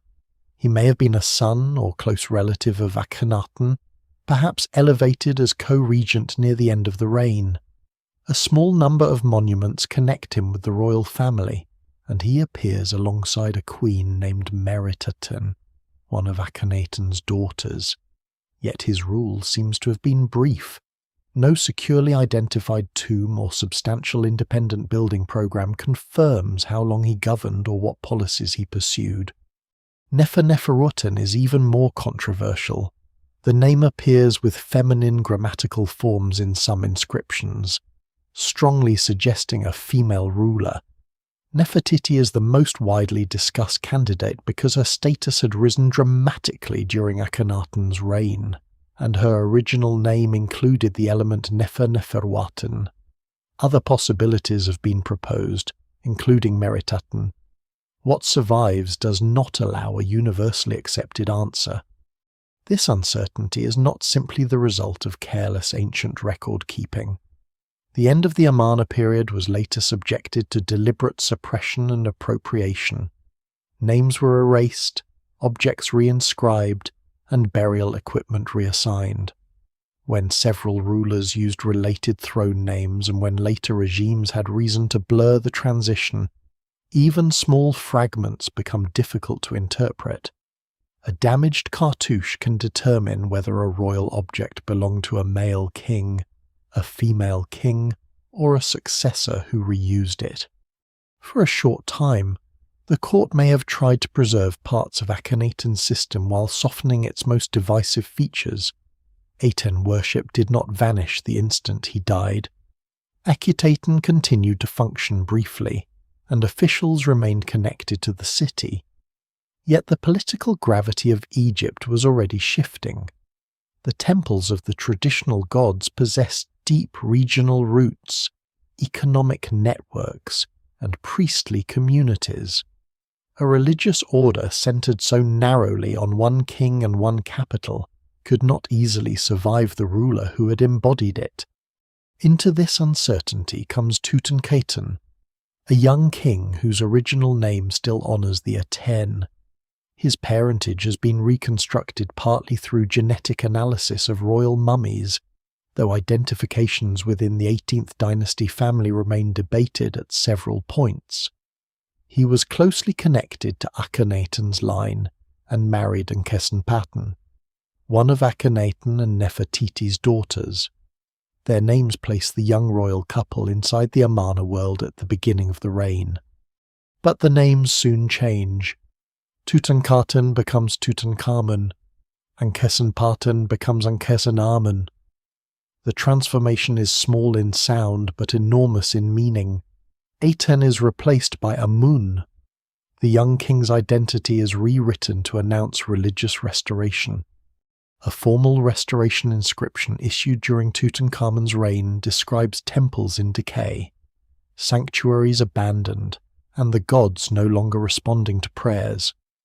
The text presents the young ruler as the one who repairs what had been damaged and restores divine order. Like all royal declarations, it is political language rather than an impartial report. The devastation may be exaggerated to magnify the king's achievement. Still, the direction of policy is unmistakable. Traditional cults receive renewed support, their personnel return, and the old religious landscape begins to reassert itself. The court leaves Akhenaten and returns to established centres such as Memphis and Thebes. Aten temples are dismantled. Images and names associated with Akhenaten are increasingly attacked.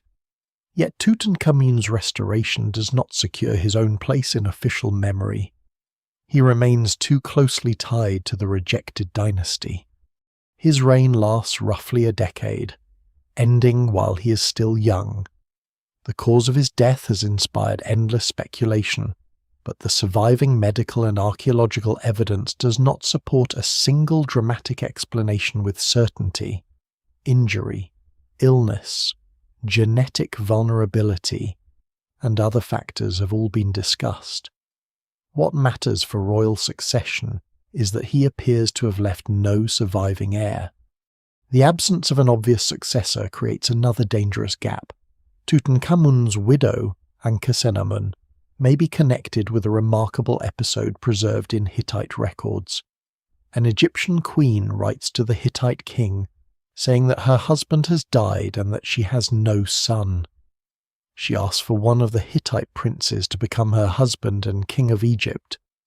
The queen's identity is not named securely in the surviving text, but many scholars consider Akhenaten a strong candidate.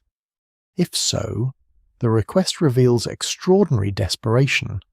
Egyptian royal women did not ordinarily invite a foreign prince to claim the throne. The Hittite king initially suspects a trap, then sends a son, but the prince dies before reaching Egypt. The circumstances remain unclear. Later sources imply that he was killed, but who was responsible and why cannot be proven. The next king is Ai, an elderly courtier who had served within the Amarna administration and held important titles under Tutankhamun. In the young king's tomb, Ai is shown performing the opening of the mouth ritual, a role normally associated with the successor. This image is more than funerary ceremony. It publicly places Ai in the position of the new Horus attending the dead Osiris, transforming a high official into the next legitimate king. I may have married Akhenaten. Though the evidence is uncertain and her later fate is unknown, his reign is brief, perhaps around 4 years. He continues restoration policies and uses conventional royal forms, but his Amarna connections remain impossible to conceal. He had risen within the very system later rulers condemned. Tutankhamun and Ai are therefore caught in a paradox. They help reverse Akhenaten's revolution, yet they belong too closely to it to be accepted as clean founders of restored legitimacy. Their actions prepare the return of traditional order, but later chronology denies them full credit. This becomes visible in the monuments Horemheb later appropriates. Statues and inscriptions originally made for Tutankhamun are recarved with Horemheb's names. The body of the earlier king remains, but the identity is transferred. This is not total destruction. It is something colder and more efficient. The image, stone, and royal authority are retained while the predecessor is removed from ownership. Tutankhamun's obscurity in later history is one reason his tomb survived with so much of its burial equipment. Tomb robbers entered it in antiquity, but the entrance was eventually concealed beneath debris associated with later construction, because he was excluded from the great official succession, and because his reign was overshadowed. His burial place faded from memory. The king erased from the list became the pharaoh whose intact treasures would eventually make him the most famous of them all. At Abydos, none of these rulers appears. Smenkhkare, Neferuaten, Tutankhamun, and A are compressed into silence. The sequence passes from Amenhotep III toward Horemheb, turning years of uncertainty into an empty space, but the emptiness is crowded with evidence-altered names, unfinished tombs, reused coffins, restoration decrees, diplomatic panic, and royal objects carrying more than one identity. Egypt was not merely abandoning Amarna. It was trying to decide where legitimate time should begin again. The point at which legitimate time begins again is embodied by Horemheb. In the later royal lists, he stands where the Amarna succession disappears, placed after Amenhotep III as though the throne had passed across the intervening decades without resting securely on any other ruler. Akhenaten, Smenkhkare, Neferuaten, Tutankhamun, and A are removed from the sacred genealogy, while Horemheb becomes the acceptable heir to the world that existed before them. He does not merely succeed the last king, he absorbs an entire restoration into his own reign. This is especially striking because Horemheb was not born into the royal family. His origins remain uncertain, and the names of his parents are not securely known. He probably came from the region of Heracleopolis and rose through military and administrative service. By the reign of Tutankhamun, he held extraordinary titles, commanding the army and representing the king in matters of state. His monuments portray him as the sovereign's trusted deputy, a man whose authority extended across the court, foreign affairs, and the military establishment. Before becoming pharaoh, Horemheb prepared an elaborate tomb at Saqqara. Its reliefs preserve the identity he expected to carry into eternity, not a king, but an immensely powerful official. Foreign delegations appear before him. Soldiers and administrators occupy the scenes. Horemheb is shown receiving honours from the royal court, and inscriptions emphasize his unique closeness to the king. The tomb offers a rare glimpse of a future pharaoh before kingship transformed his public identity. When Tutankhamun dies, however, Horemheb does not take the throne immediately. He becomes king first. Why the military commander was passed over remains uncertain. He may have been away from the capital, perhaps involved in foreign affairs. I may have controlled the palace and funerary rituals more effectively. Rival court factions may have shaped the transition. The evidence does not allow a secure reconstruction. A's short reign ends without establishing a durable dynasty. Horemheb then assumes the throne, perhaps through political strength, priestly support, military backing, or some combination of all three. His coronation inscription does not present the accession as a seizure of power. Instead, it describes divine selection. In this account, Horemheb appears before the god Horus of Hutnesu, who has favoured him since youth. The god leads him to Thebes during a festival, where Amun recognizes him as king. Horemheb is placed before the divine assembly and joined with a royal woman named Mutnojmet, whose family relationships remain debated. The narrative turns a man without obvious royal ancestry into the chosen instrument of the gods. What bloodline cannot provide, divine appointment supplies. This coronation story performs the same work as the king lists. It converts political uncertainty into sacred inevitability. Horemheb did not rise because the 18th dynasty had exhausted itself, and powerful officials competed over the remains. He rose because the gods had prepared him for kingship long before the throne became available. Once crowned, he defines his rule through restoration. Traditional temples receive attention. Monuments damaged during the attack on Amun are repaired. The administrative and religious systems disrupted under Akhenaten are reorganized. Horemheb presents himself as the ruler who returns Egypt to Maat after years of disorder. One of the most important records of this policy is the Great Edict of Horemheb, carved at Karnak. The surviving text is damaged, but it describes abuses committed by officials and announces penalties intended to protect ordinary economic activity from exploitation. Soldiers and tax collectors are accused of seizing boats, hides, produce, and other property. Judicial corruption is condemned. Horemheb claims to appoint reliable officials and restore fair administration. The decree should not be read as proof that he eliminated corruption throughout Egypt. Royal edicts often exaggerate both the scale of previous disorder and the effectiveness of the reigning king's reforms. By describing the country as abused before his intervention, Horemheb strengthens the image of himself as restorer. Yet the document also suggests real institutional strain.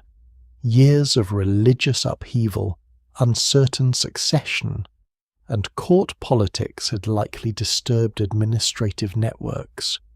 Restoration required more than reopening temples.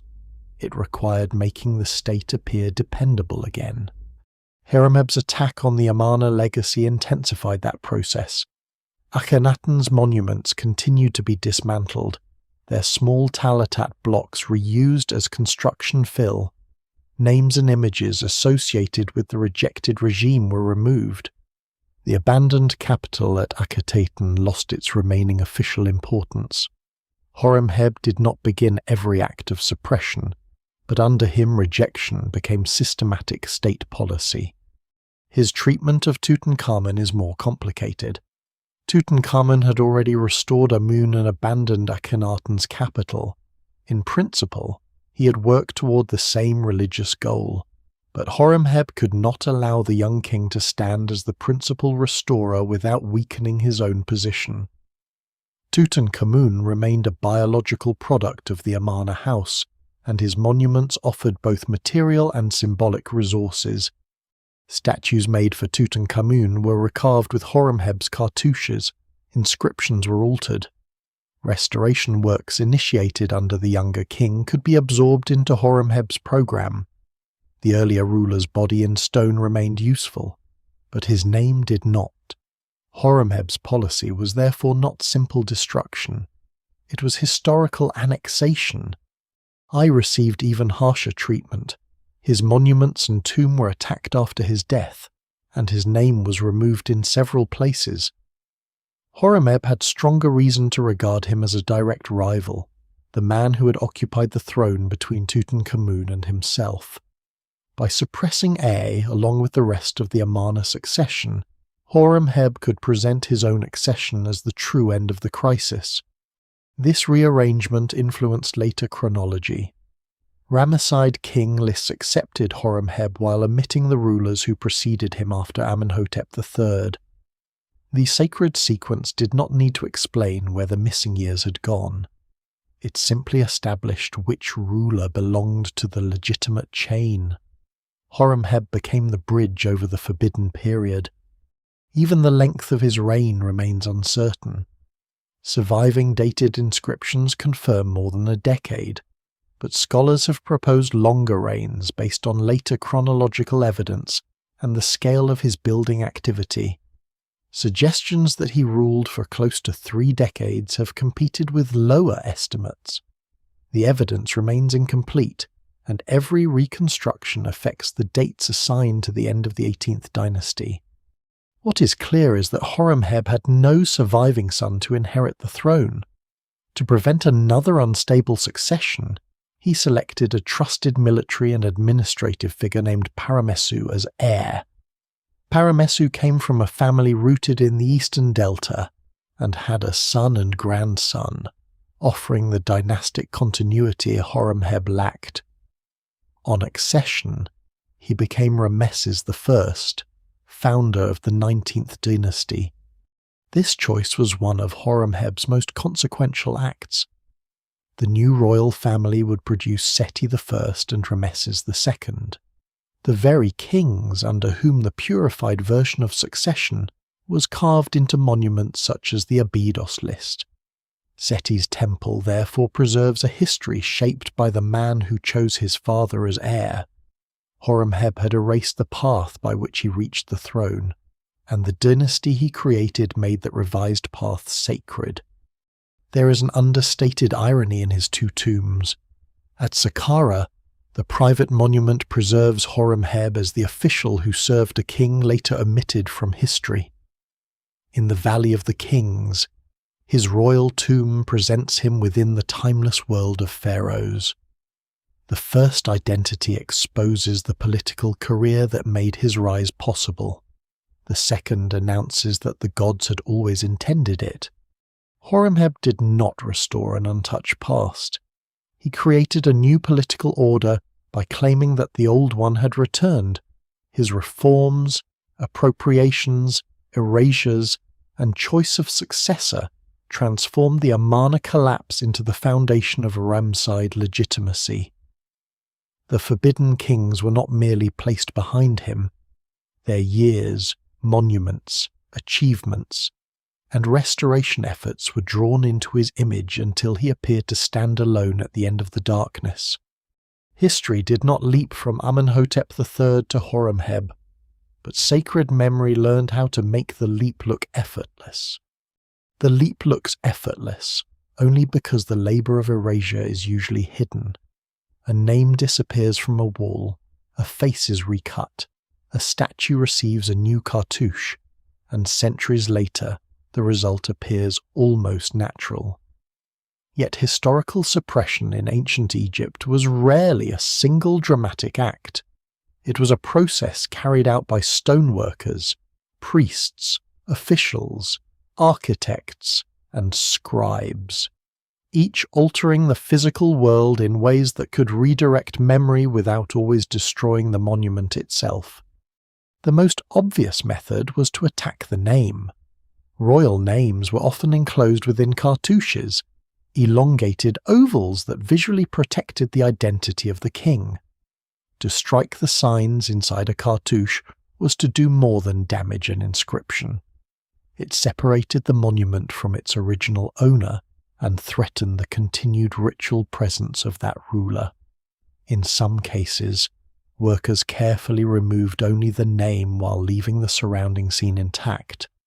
The king's body might remain kneeling before a god, offering incense or receiving life, but the figure no longer possessed a secure identity.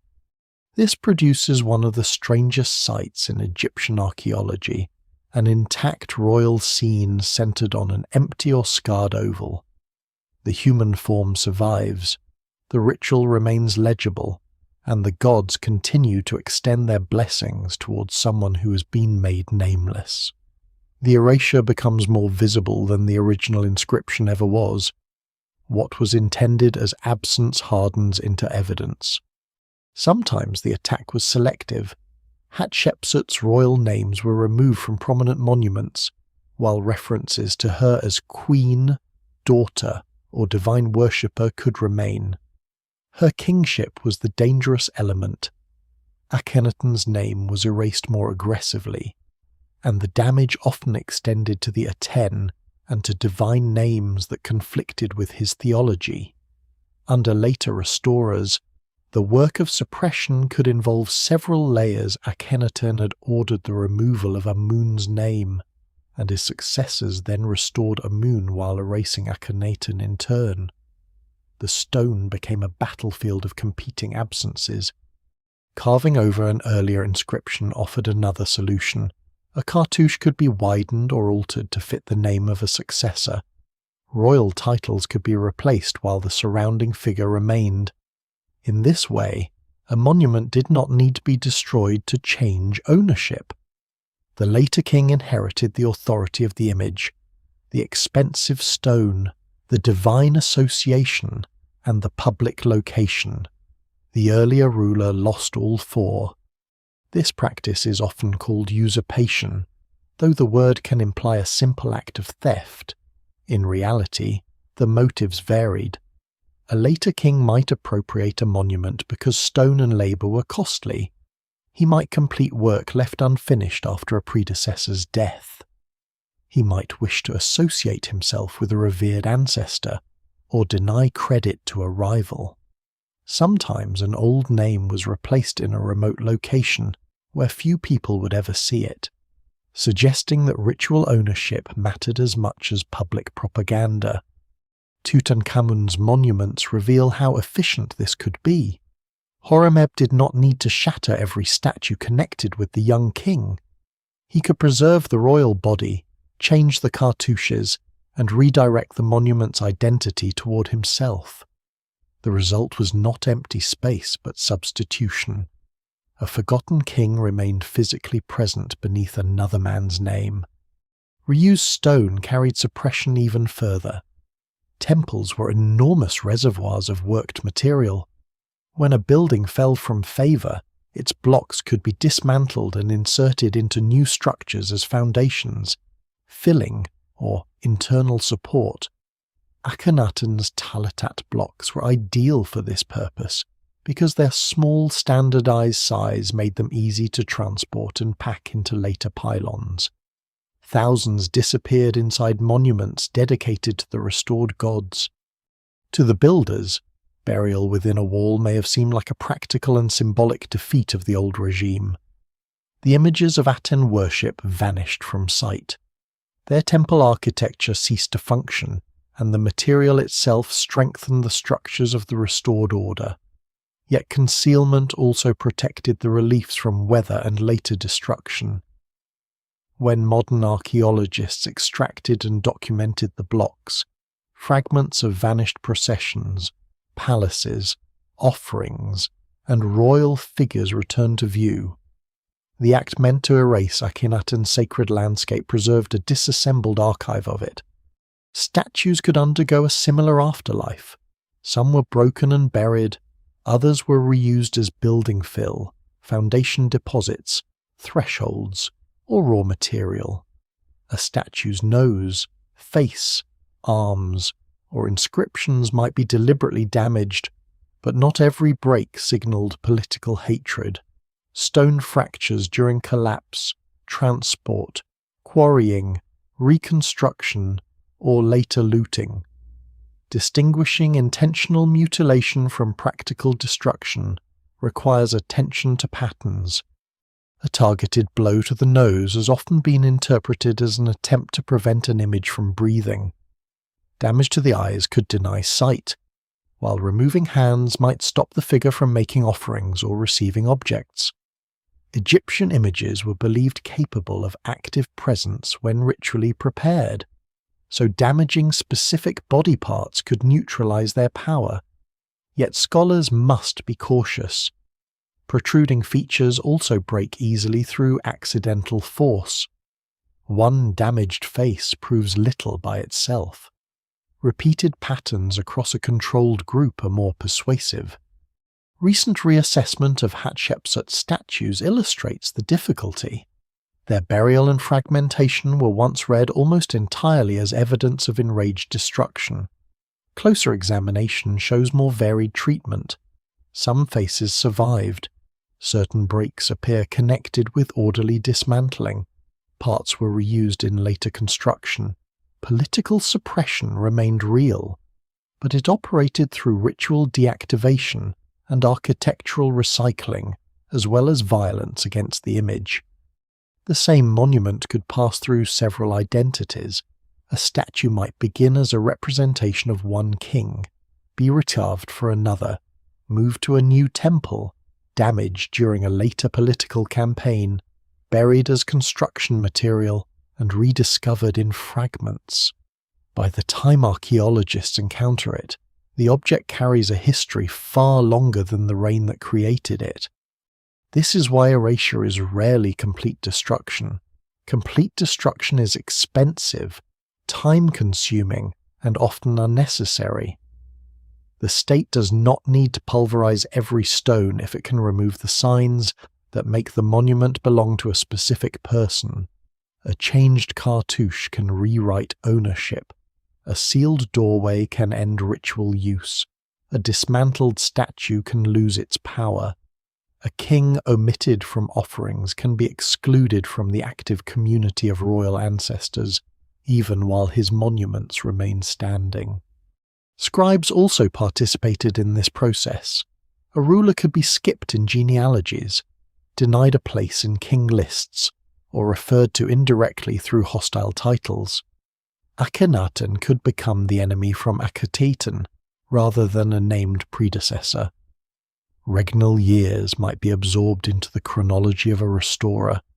Administrative memory could survive in one archive, while ritual memory rejected the same ruler elsewhere. The surviving evidence suggests that ancient Egyptians did not distinguish sharply between editing history and managing sacred presence. A monument was not merely information, it was an active object within a network of offerings, names, images, places, and divine relationships. To alter one part of that network could change how the dead ruler existed in the present, yet every method left traces. A recarved surface sits lower than the stone around it. Signs belonging to an earlier name remain visible beneath new inscriptions. Tool marks reveal where a face was changed. Reused blocks preserve scenes in the wrong orientation inside later walls. Empty spaces follow the shape of removed figures. Even successful suppression creates material irregularities that invite investigation. No single explanation fully accounts for every altered monument. Some changes were political, others were economic, theological, practical, or accidental. The same object might have experienced all of these forces at different times. Archaeologists therefore reconstruct erasure not from one dramatic wound, but from patterns across many places. The kings who controlled memory understood the power of stone. But stone was never entirely obedient. It accepted new names without fully surrendering the old ones. It could be buried, but not made non-existent. The chisel that removed a cartouche also marked the exact place where a cartouche had once been.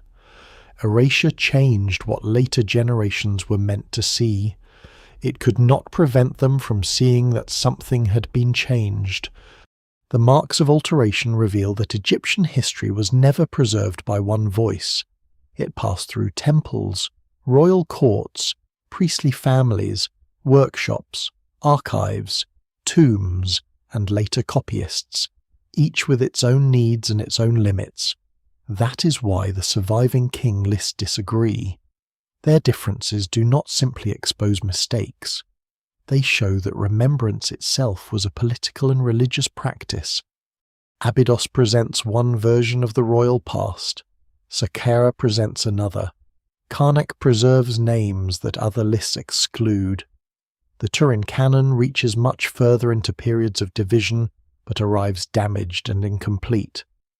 Later traditions attributed to Manetho reorganize the same past into dynasties, though the original work no longer survives. None of these sources can be treated as the final authority. Each is a surviving piece of a larger archive that has mostly disappeared. The first source of disagreement is purpose. A king list carved in a temple was not created for the same reason as a chronological papyrus. At Abydos, Seti I honours a selected line of royal ancestors in the sacred landscape of Osiris. The list supports ritual continuity and confirms Seti's legitimacy. It has no obligation to include every ruler who briefly controlled part of Egypt. In fact, including them might undermine the very message the scene is designed to communicate. At Saqqara, the list belongs to the tomb of Junaroi, an official connected with royal funerary cults. His selection reflects the religious and institutional world of Memphis. The names support his priestly role and his place within the order of kingship. The tomb does not need a complete national chronology any more than Seti's temple does. It needs a lineage appropriate to its ritual environment. The Karnak list, commissioned under Thutmose III, emerges from Theban traditions. Its arrangement and selection differ sharply from Abydos.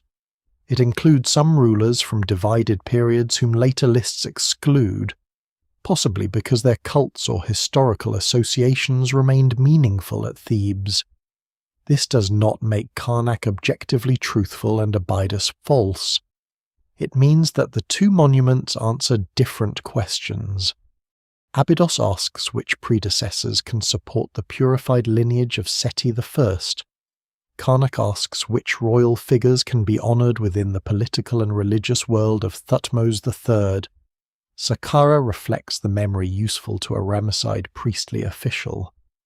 Turin attempts to preserve a broader sequence and reign lengths. Every list is selective because every list is functional. Dynastic loyalty adds another layer. New ruling families often needed to explain why their accession represented continuity rather than rupture. The early Ramesside kings had risen through military and administrative service, rather than inheriting the throne from an ancient royal bloodline. Horemheb selected Rameses I as successor, and Rameses I's son Seti inherited a dynasty only recently created. For such rulers, the distant past could provide the ancestry their immediate family lacked. By presenting himself as heir to the approved kings of Egypt, Seti could leap over the instability that had produced his own house. The list at Abydos places him within a lineage beginning near the dawn of mortal kingship. His dynasty may be new, but the office he occupies appears timeless. The omitted rulers help make that claim possible. Amarna becomes an interruption without legitimate heirs. Horemheb becomes the restorer who transmits kingship toward the Ramesside family. Seti's place at the end of the sequence looks natural only because the path has been carefully cleared. Regional traditions could preserve memories that national ideology found inconvenient. Egypt repeatedly claimed to be one unified land, but its culture remained strongly local. Temples maintained their own divine genealogies, archives, festivals, and historical associations. A ruler who built extensively in one city might be remembered there long after his political reputation faded elsewhere. A king from a fragmented dynasty might remain important to a regional cult even if later national lists passed over him. This local persistence prevented official memory from becoming completely uniform. Hatshepsut's name could be attacked on a major royal monuments while surviving in less visible contexts. Hyksos kings could be excluded from ceremonial ancestry but remain known through scarabs, inscriptions, and later historical traditions. Obscure rulers of the intermediate periods could vanish from grand temple walls yet persist as names on seals or in the Turin Canon. Priests played a central role in this process, but they should not be imagined as one unified class obeying a single historical policy. Priesthoods were attached to particular gods and temples. They possessed property, inherited offices, maintained rituals, and guarded local traditions. Their interests could align with royal policy, but they could also preserve knowledge older than the reigning dynasty. A temple archive might contain king lists, foundation records, offering schedules, and copies of inscriptions unavailable elsewhere. When a new ruler ordered a name erased, implementation depended on institutions spread across the country. Some monuments were altered thoroughly, others were overlooked, protected by distance, or preserved because local officials did not carry out the campaign with equal intensity. Suppression was powerful, but Egypt was too large and its monuments too numerous for perfect control. Scribal transmission created further variation. Copyists worked from older text that might already be damaged or difficult to read. Early royal names used archaic forms. Signs could be mistaken for one another. A name might be copied twice, merged with another ruler, or omitted when the scribe's source contained a gap. Regnal totals could be mistranscribed. A later copyist might attempt to correct a sequence according to assumptions that were themselves wrong. The Turin Canon shows how physical damage and interpretation become inseparable. Its fragments must be arranged according to fibers, handwriting, spacing, the text on the reverse, and the expected order of kings. Yet expectation can influence reconstruction. If scholars assume a dynasty belongs in one period, they may place a fragment where it supports that model. New joins can overturn the sequence. Recent work on little-known dynasties has demonstrated that modern chronology remains open to revision. This is especially important for the 13th and 14th dynasties. Their rulers often reigned briefly, controlled uncertain territories, and left limited contemporary evidence. Later lists supply names, but identifying those names with seals, scarabs, or archaeological layers is difficult. Some rulers once treated as consecutive may have governed simultaneously. Others may belong to different regions or even different centuries than earlier reconstructions assumed. The discovery of a royal tomb at Abydos in 2025 illustrates the scale of what remains unknown. The tomb belonged to a king who lived roughly 36 centuries ago, probably during the politically fragmented Second Intermediate period. Inscriptions once identified him, but robbery and destruction left the name unreadable. The monument confirms the existence of royal power at Abydos, possibly connected with the shadowy line modern scholars call the Abydos dynasty, yet it cannot reveal its owner with certainty. This ruler may not have been deliberately erased from every record. His identity could have vanished through tomb robbery, political collapse, weathering, and the failure of later traditions to preserve his line. His anonymity is a warning against treating all forgotten kings as victims of official persecution. Some were excluded by policy, others were lost because their states were fragile and their records scarce. The distinction matters. History erased can describe a chisel deliberately cutting away Akhenaten's cartouche. It can also describe a papyrus disintegrating, a tomb inscription being destroyed by robbers, or a dynasty passing from memory because no later institution maintained its cult. These processes produce similar silence but arise from different causes. Scholars therefore compare sources rather than trusting one list. Monumental inscriptions are checked against papyri, seals, scarabs, tombs, statues, archaeological layers, and foreign records. A name missing at Abydos may appear at Karnak. A king absent from both may survive in Turin. A ruler unknown to every list may emerge from a newly excavated tomb. Each discovery tests the political selections and accidental losses embedded in the record. The disagreements do not make Egyptian chronology impossible. They make it historical in the deepest sense. The past reaches the present through choices, institutions, damage, and recovery. Every list preserves truth, but never the whole truth. Every silence may conceal judgment, ignorance, destruction, or simple chance. The forbidden kings exist in that uncertainty. They stand between what Egypt officially remembered and what the earth refused to surrender. What the earth refuses to surrender rarely returns in complete form. The lost pharaoh does not usually rise from the sand with his name, reign, family, and political program neatly preserved. More often, recovery begins with something smaller: a broken seal, a reused block, a damaged cartouche, a fragment of painted plaster, a tomb whose owner has been stripped of identity. Archaeology restores forgotten kings not by reversing erasure in one dramatic moment, but by assembling traces that survived for different reasons. A royal name can endure on an object too small to attract a later campaign of destruction. Scarab seals are especially important. Produced in large numbers and carried far from palaces, they preserve throne names, titles, and royal symbols in contexts that monumental lists ignore.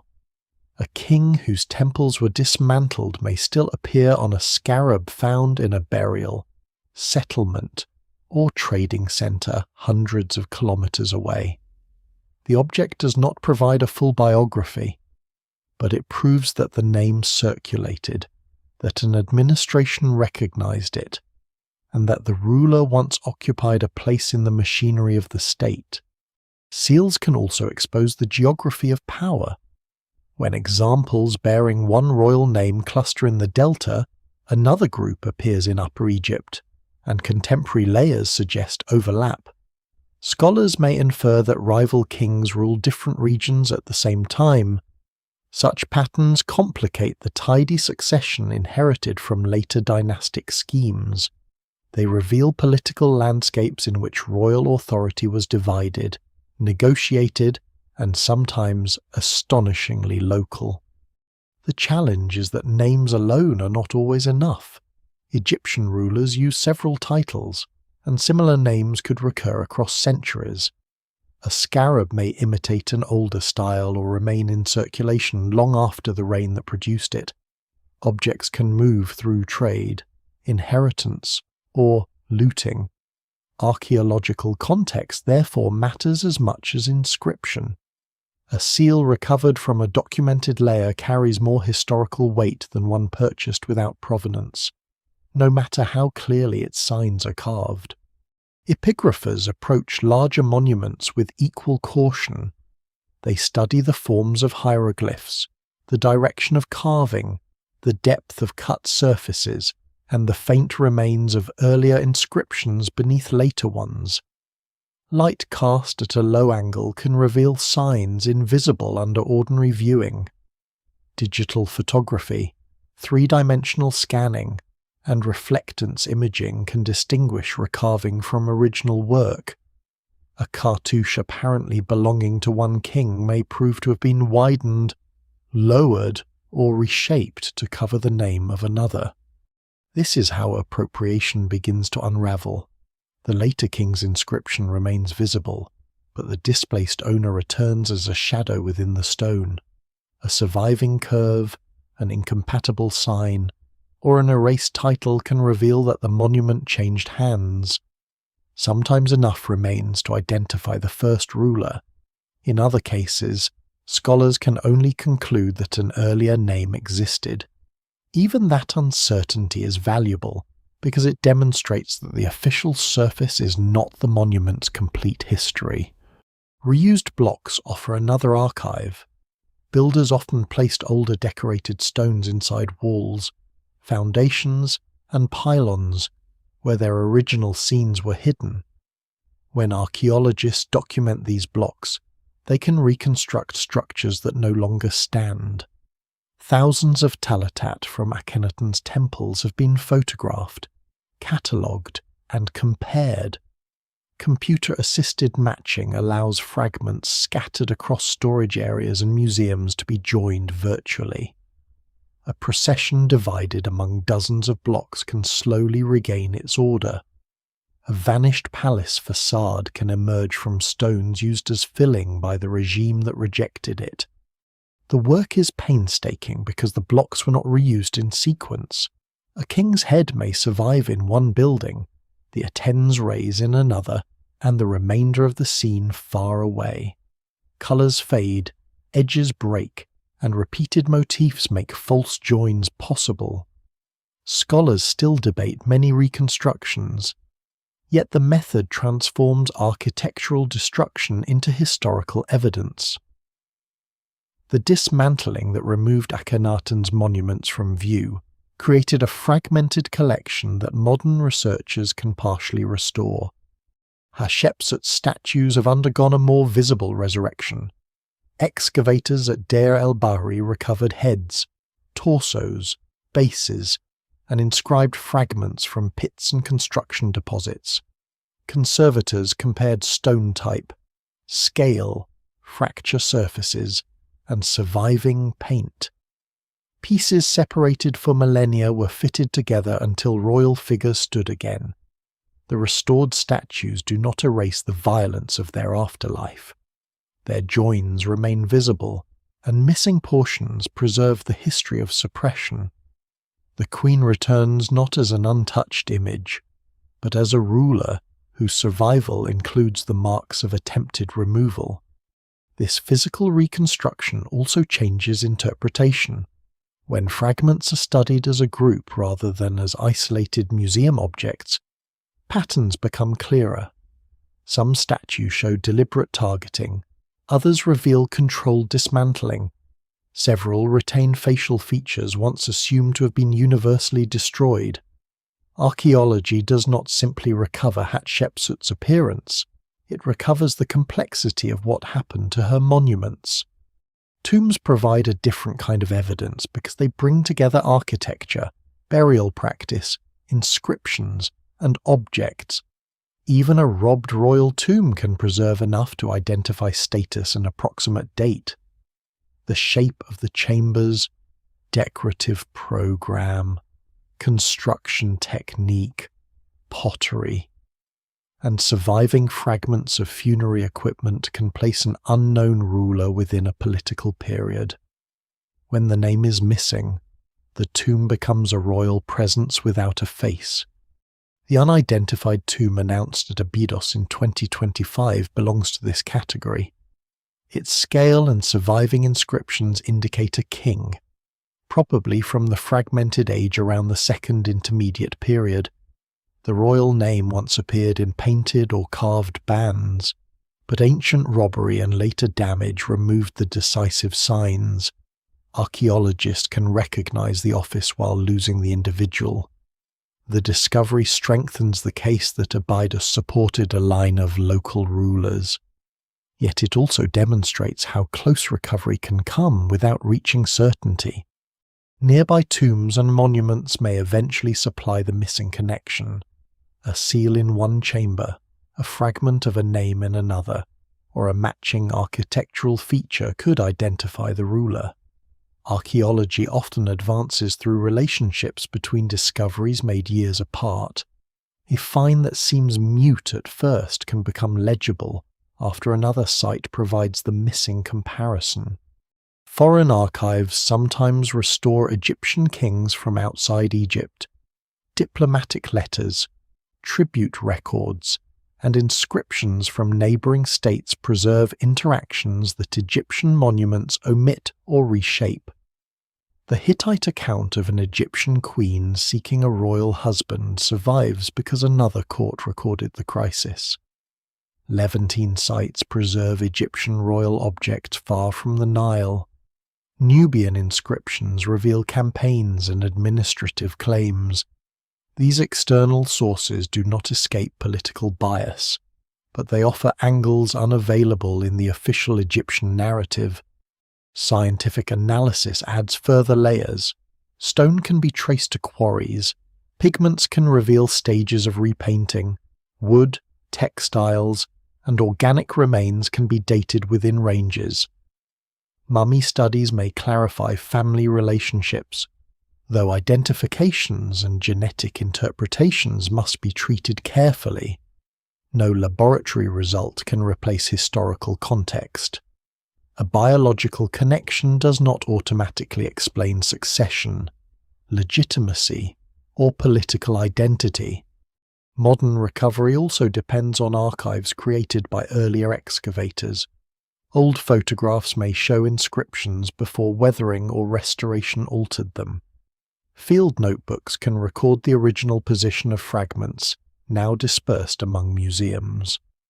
Letters between archaeologists reveal assumptions that influenced reconstruction.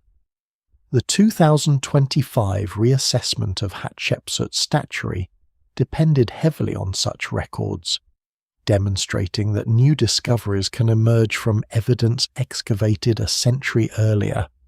Museums themselves have become secondary archaeological landscapes. Objects removed from Egypt during different periods may carry incomplete labels or outdated identifications. Re-examination can reveal that a statue attributed to one king was recarved from another, or that a small fragment belongs to a known monument. Digital databases now make comparison across collections easier, allowing scholars to reunite pieces without physically moving them. The recovery of forbidden pharaohs is therefore not one discipline and not one moment. It is a collaboration between excavation, epigraphy, conservation, archival research, material science, and historical interpretation.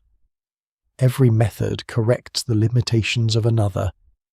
A king list provides sequence but may omit rulers. A scarab gives a name but little context.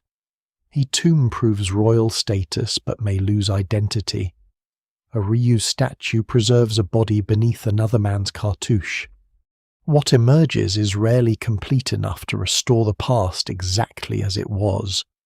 Scholars still debate the order of later Mana rulers, the extent of the Abydos dynasty, the chronology of the 14th dynasty, and the motives behind particular acts of suppression. The evidence remains incomplete. Yet incompleteness is not failure. It is the actual condition in which ancient history survives. Each recovered name weakens the illusion that official memory had the final word. Every fragment demonstrates that political erasure could shape remembrance without fully controlling material survival. A king omitted from a sacred list might remain in clay, stone, ink, bone, or a foreign archive. The past could be edited, but it could not be made perfectly consistent. The forbidden pharaohs return unevenly. Some regain faces and monuments. Others recover only a throne name. A few remain anonymous despite the discovery of their tombs, but together they transform the king lists from authoritative records into evidence of a struggle. One side sought to define the proper ancestors of Egypt. The other is not a conscious force at all, only the stubborn survival of matter. Stone remembers badly, but it remembers longer than policy expects. Stone remembers longer than policy expects, but it does not remember without distortion. The surviving traces of Egypt's excluded rulers do not combine into one hidden chronicle, waiting to replace the official version. They form something more complicated, overlapping histories, each incomplete, each shaped by the purpose of the object that carries it. The Abydos list preserves the kings Seti I could honour. The Turin papyrus preserves many rulers' monumental tradition avoided, but reaches the present shattered. Tombs confirm royal lives while sometimes losing their names. Reused statues preserve bodies beneath the identities of successors. Erased cartouches show where memory was attacked, yet not always why. Together, these sources reveal that Egypt's so-called Forbidden King List was never a secret document sealed away from public knowledge. The real Forbidden List is the collection of absences created whenever political power decided that some reigns could not safely become ancestry. Hatshepsut demonstrates one form of exclusion. Her rule was neither brief nor invisible. She commissioned temples, raised obelisks, celebrated jubilees, and represented herself with a complete language of kingship. Her monuments made her impossible to forget accidentally. Later intervention was required to remove her from the formal sequence, yet even that intervention was selective. Her identity as pharaoh was more threatening than her identity as royal woman. Some images were altered, others dismantled, others left untouched. The resulting pattern does not resemble a single outburst of revenge. It suggests a calculated effort to reshape the precedent her reign had created. Akhenaten represents a more extensive rejection. His religious program disrupted institutions, divine names, sacred images, and the geography of royal power. His capital was abandoned, his monuments dismantled, and his name increasingly treated as dangerous. But the destruction could not remove the consequences of his reign. The restoration that followed defined itself against him. Tutankhamun changed his own name in response to the crisis. Horemheb built legitimacy from the claim that order had been restored. The Ramesside kings inherited a political world shaped by a ruler their monuments refused to acknowledge. The Amarna kings therefore remained present even in their absence. Every list that jumped from Amenhotep III to Horemheb silently preserved the outline of the rejected period. The gap itself became a monument. The Hyksos reveal another category. They were not removed because their existence was unknown. Their defeat became central to new kingdom ideas of liberation and reunification. They were remembered intensely, but as foreign enemies rather than legitimate royal ancestors. Their kings adopted Egyptian titles and governed from an Egyptian capital, yet later ceremonial history denied them a place in the sacred succession. Egypt could acknowledge that they had held power while refusing to admit that power had made them rightful pharaohs. The obscure rulers of the intermediate periods present a different problem. Many were not targets of organized erasure. They ruled in fractured landscapes, controlled limited territories, and left fewer monuments than kings of stable dynasties. Some disappeared because later royal ideology had little use for them. Others vanished because their archives failed. Their tombs were robbed, their names were damaged, or their reigns were too brief to establish lasting cults. A king can be forgotten through condemnation, but he can also be forgotten through institutional weakness. This distinction prevents the story from collapsing into conspiracy. There was no single council that reviewed every ruler across 3,000 years and decided which names history would preserve. Royal memory changed from dynasty to dynasty and temple to temple. Different institutions selected different predecessors. Some exclusions became widespread because later kings repeated them. Others remained local. Political judgment, ritual caution, regional tradition, scribal error, and physical destruction all contributed to the final record. Even the word erasure contains several acts.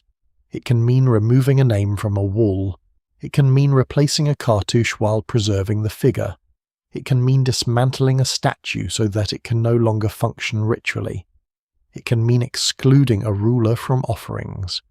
It can mean abandoning a city, absorbing another king's years, or teaching future generations a succession in which an entire reign has no place. These acts were powerful because Egyptian memory was not abstract. Names were spoken, images received offerings, statues occupied sacred space. The dead depended on continued recognition, and kingship depended on connection to approved predecessors. To control the past was therefore to control an active religious community extending across generations. Yet the same material system that made erasure meaningful also made it difficult to complete. Egypt produced too many monuments. Names were repeated on objects large and small. Officials carried seals. Workers reused inscribed blocks. Priests copied older records. Foreign courts preserved diplomatic contacts. Tombs were concealed, reopened, robbed, and buried again. A command issued at the center could not reach every inscription throughout the Nile Valley and beyond. The landscape itself resisted uniformity. A monument overlooked in a remote chamber might preserve a royal name long after prominent versions were removed. A statue buried as fill could survive better than one left standing. A ruined city could retain domestic evidence precisely because later generations avoided rebuilding over it. Tutankhamun's political obscurity helped conceal his tomb beneath later debris. Akhenaten's dismantled temples survived in fragments inside the monuments of those who rejected him. Erasure often preserved what it tried to destroy. This does not mean the forgotten rulers somehow defeated their enemies in a planned struggle for historical survival. Matter has no intention. Stone, papyrus, clay, and pigment survive through circumstance. Modern recovery is shaped by circumstance as well. Archaeologists excavate some sites more intensely than others. Museums inherit collections formed under unequal and often troubling conditions. Scholars interpret evidence through changing assumptions. A ruler restored to prominence today may be revised again when new material appears. The rediscovery of Hatshepsut demonstrates how interpretation changes. Once presented mainly as a usurper punished by an angry stepson, she is now understood through a far more complex political and ritual context. The reassessment of her statues has not absolved ancient authorities of suppression. It has shown that suppression itself requires careful reconstruction. The same caution applies to Akhenaten. He has been described as prophet, fanatic, pacifist, tyrant, philosopher, and failed revolutionary.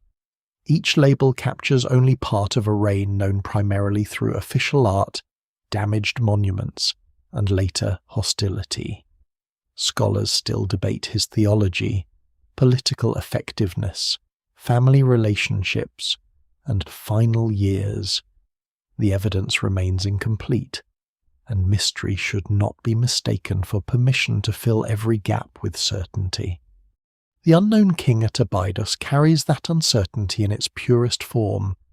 Archaeologists can enter a royal tomb, date its architecture, examine surviving decoration, and demonstrate that a pharaoh was buried there, yet still fail to recover the decisive name. The king returns to history as an anonymous presence.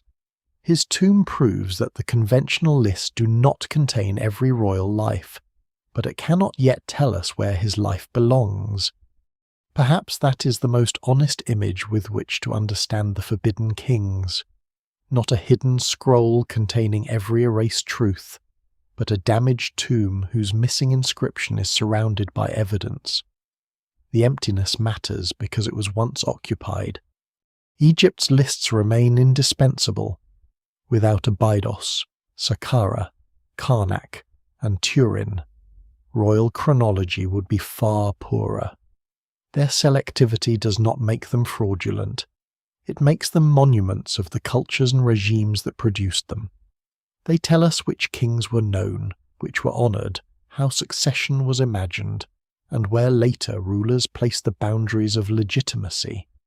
Read together, they reveal two histories at once.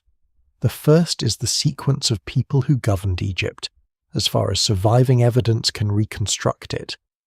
The second is the history Egyptians created about those rulers who restored order, who embodied chaos, who belonged among the ancestors, and who had to remain outside. The forbidden pharaohs stand where those histories separate. They remind us that authority over the present is rarely enough for rulers. Power seeks control of origins. It selects predecessors, claims inheritance, and turns victory into inevitability. Seti I's wall does this with extraordinary elegance. It presents the current dynasty as the natural conclusion of a sacred line, extending toward the beginning of mortal kingship. The kings who complicate that line are not debated, they are simply absent. But absence never remains simple once evidence survives. A scraped cartouche asks who once stood there.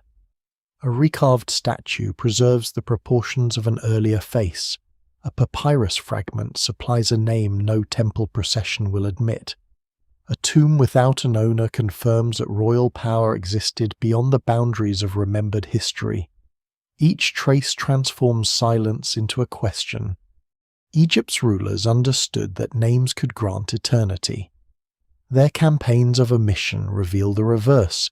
They also believed that controlling names could limit eternity. They were partly right. Hatshepsut disappeared from formal succession for centuries. Akhenaten became a shadowy enemy rather than an honoured king. Tutankhamun faded so completely that his burial escaped the attention given to greater rulers. Entire dynasties were reduced to disputed fragments, but they were only partly right. The names returned, not whole and not unchanged, but enough to reveal the work that had gone into removing them.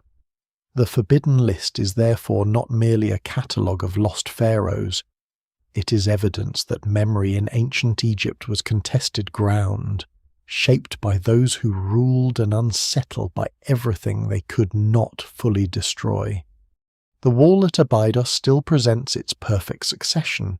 Its kings remain calm inside their cartouches, guarded by stone and ritual. Yet beyond that procession now stand the rulers it excludes: foreigners, female kings, religious revolutionaries, brief claimants, forgotten dynasties, and anonymous occupants of royal tombs. They do not overturn the list, they make it legible. The temple grows quiet again. Seti and Rameses remain before the royal names, caught forever in the act of remembering. Incense no longer rises from the offerings, and no priestly voice moves through the corridor, but the carved procession still continues along the wall. From a distance, it appears complete. Time has taught us to look at it differently. The empty places are not always visible as gaps. Sometimes the sequence closes around them so smoothly that only another object, another tomb, or another damaged inscription reveals what has been removed. The forgotten ruler survives at the edge of the record, waiting in a fragment too small to carry an entire story. This is how much of the human past reaches us, not as a clear voice from another age, but as competing traces, a name carefully preserved, a name deliberately destroyed, a face reconstructed from stone pieces, a reign remembered by enemies, a king whose tomb remains while his identity has gone. Civilizations build monuments because they know memory is fragile. They carve in stone because voices fade, bodies disappear, and living witnesses eventually become ancestors themselves. Yet monuments are also fragile in their own way. Their meanings can be changed, their owners can be replaced, their inscriptions can be read by people for whom the old certainties no longer hold. The pharaohs sought eternity, but eternity did not preserve them equally. Some remain beneath pyramids and colossal statues. Others survive through a few hieratic signs on torn papyrus. Some are known because later rulers honoured them. Others are known because later rulers tried so visibly to make them vanish. Beyond the cultivated land, the desert still covers tombs, settlements, roads, and forgotten sanctuaries. Somewhere beneath it may lie another name that changes the sequence again. Perhaps it belongs to a ruler already suspected from a broken list. Perhaps it belongs to someone no surviving tradition remembers at all. Until such evidence appears, the silence must remain silence, and perhaps that is fitting. History is not the past itself. It is what can still be reached across the distance matter that endured, words that survived, and absences whose outlines have not entirely faded. Egypt's forbidden kings remind us that disappearance is rarely absolute. A story may be suppressed for centuries and still leave pressure against the surface, like a buried wall beneath the sand. In the fading light of the temple, the approved kings continue their ordered march, outside, beyond the carved corridor. The others wait among broken statues, abandoned cities, sealed chambers, and scattered names. The stone remembers them imperfectly, but it remembers.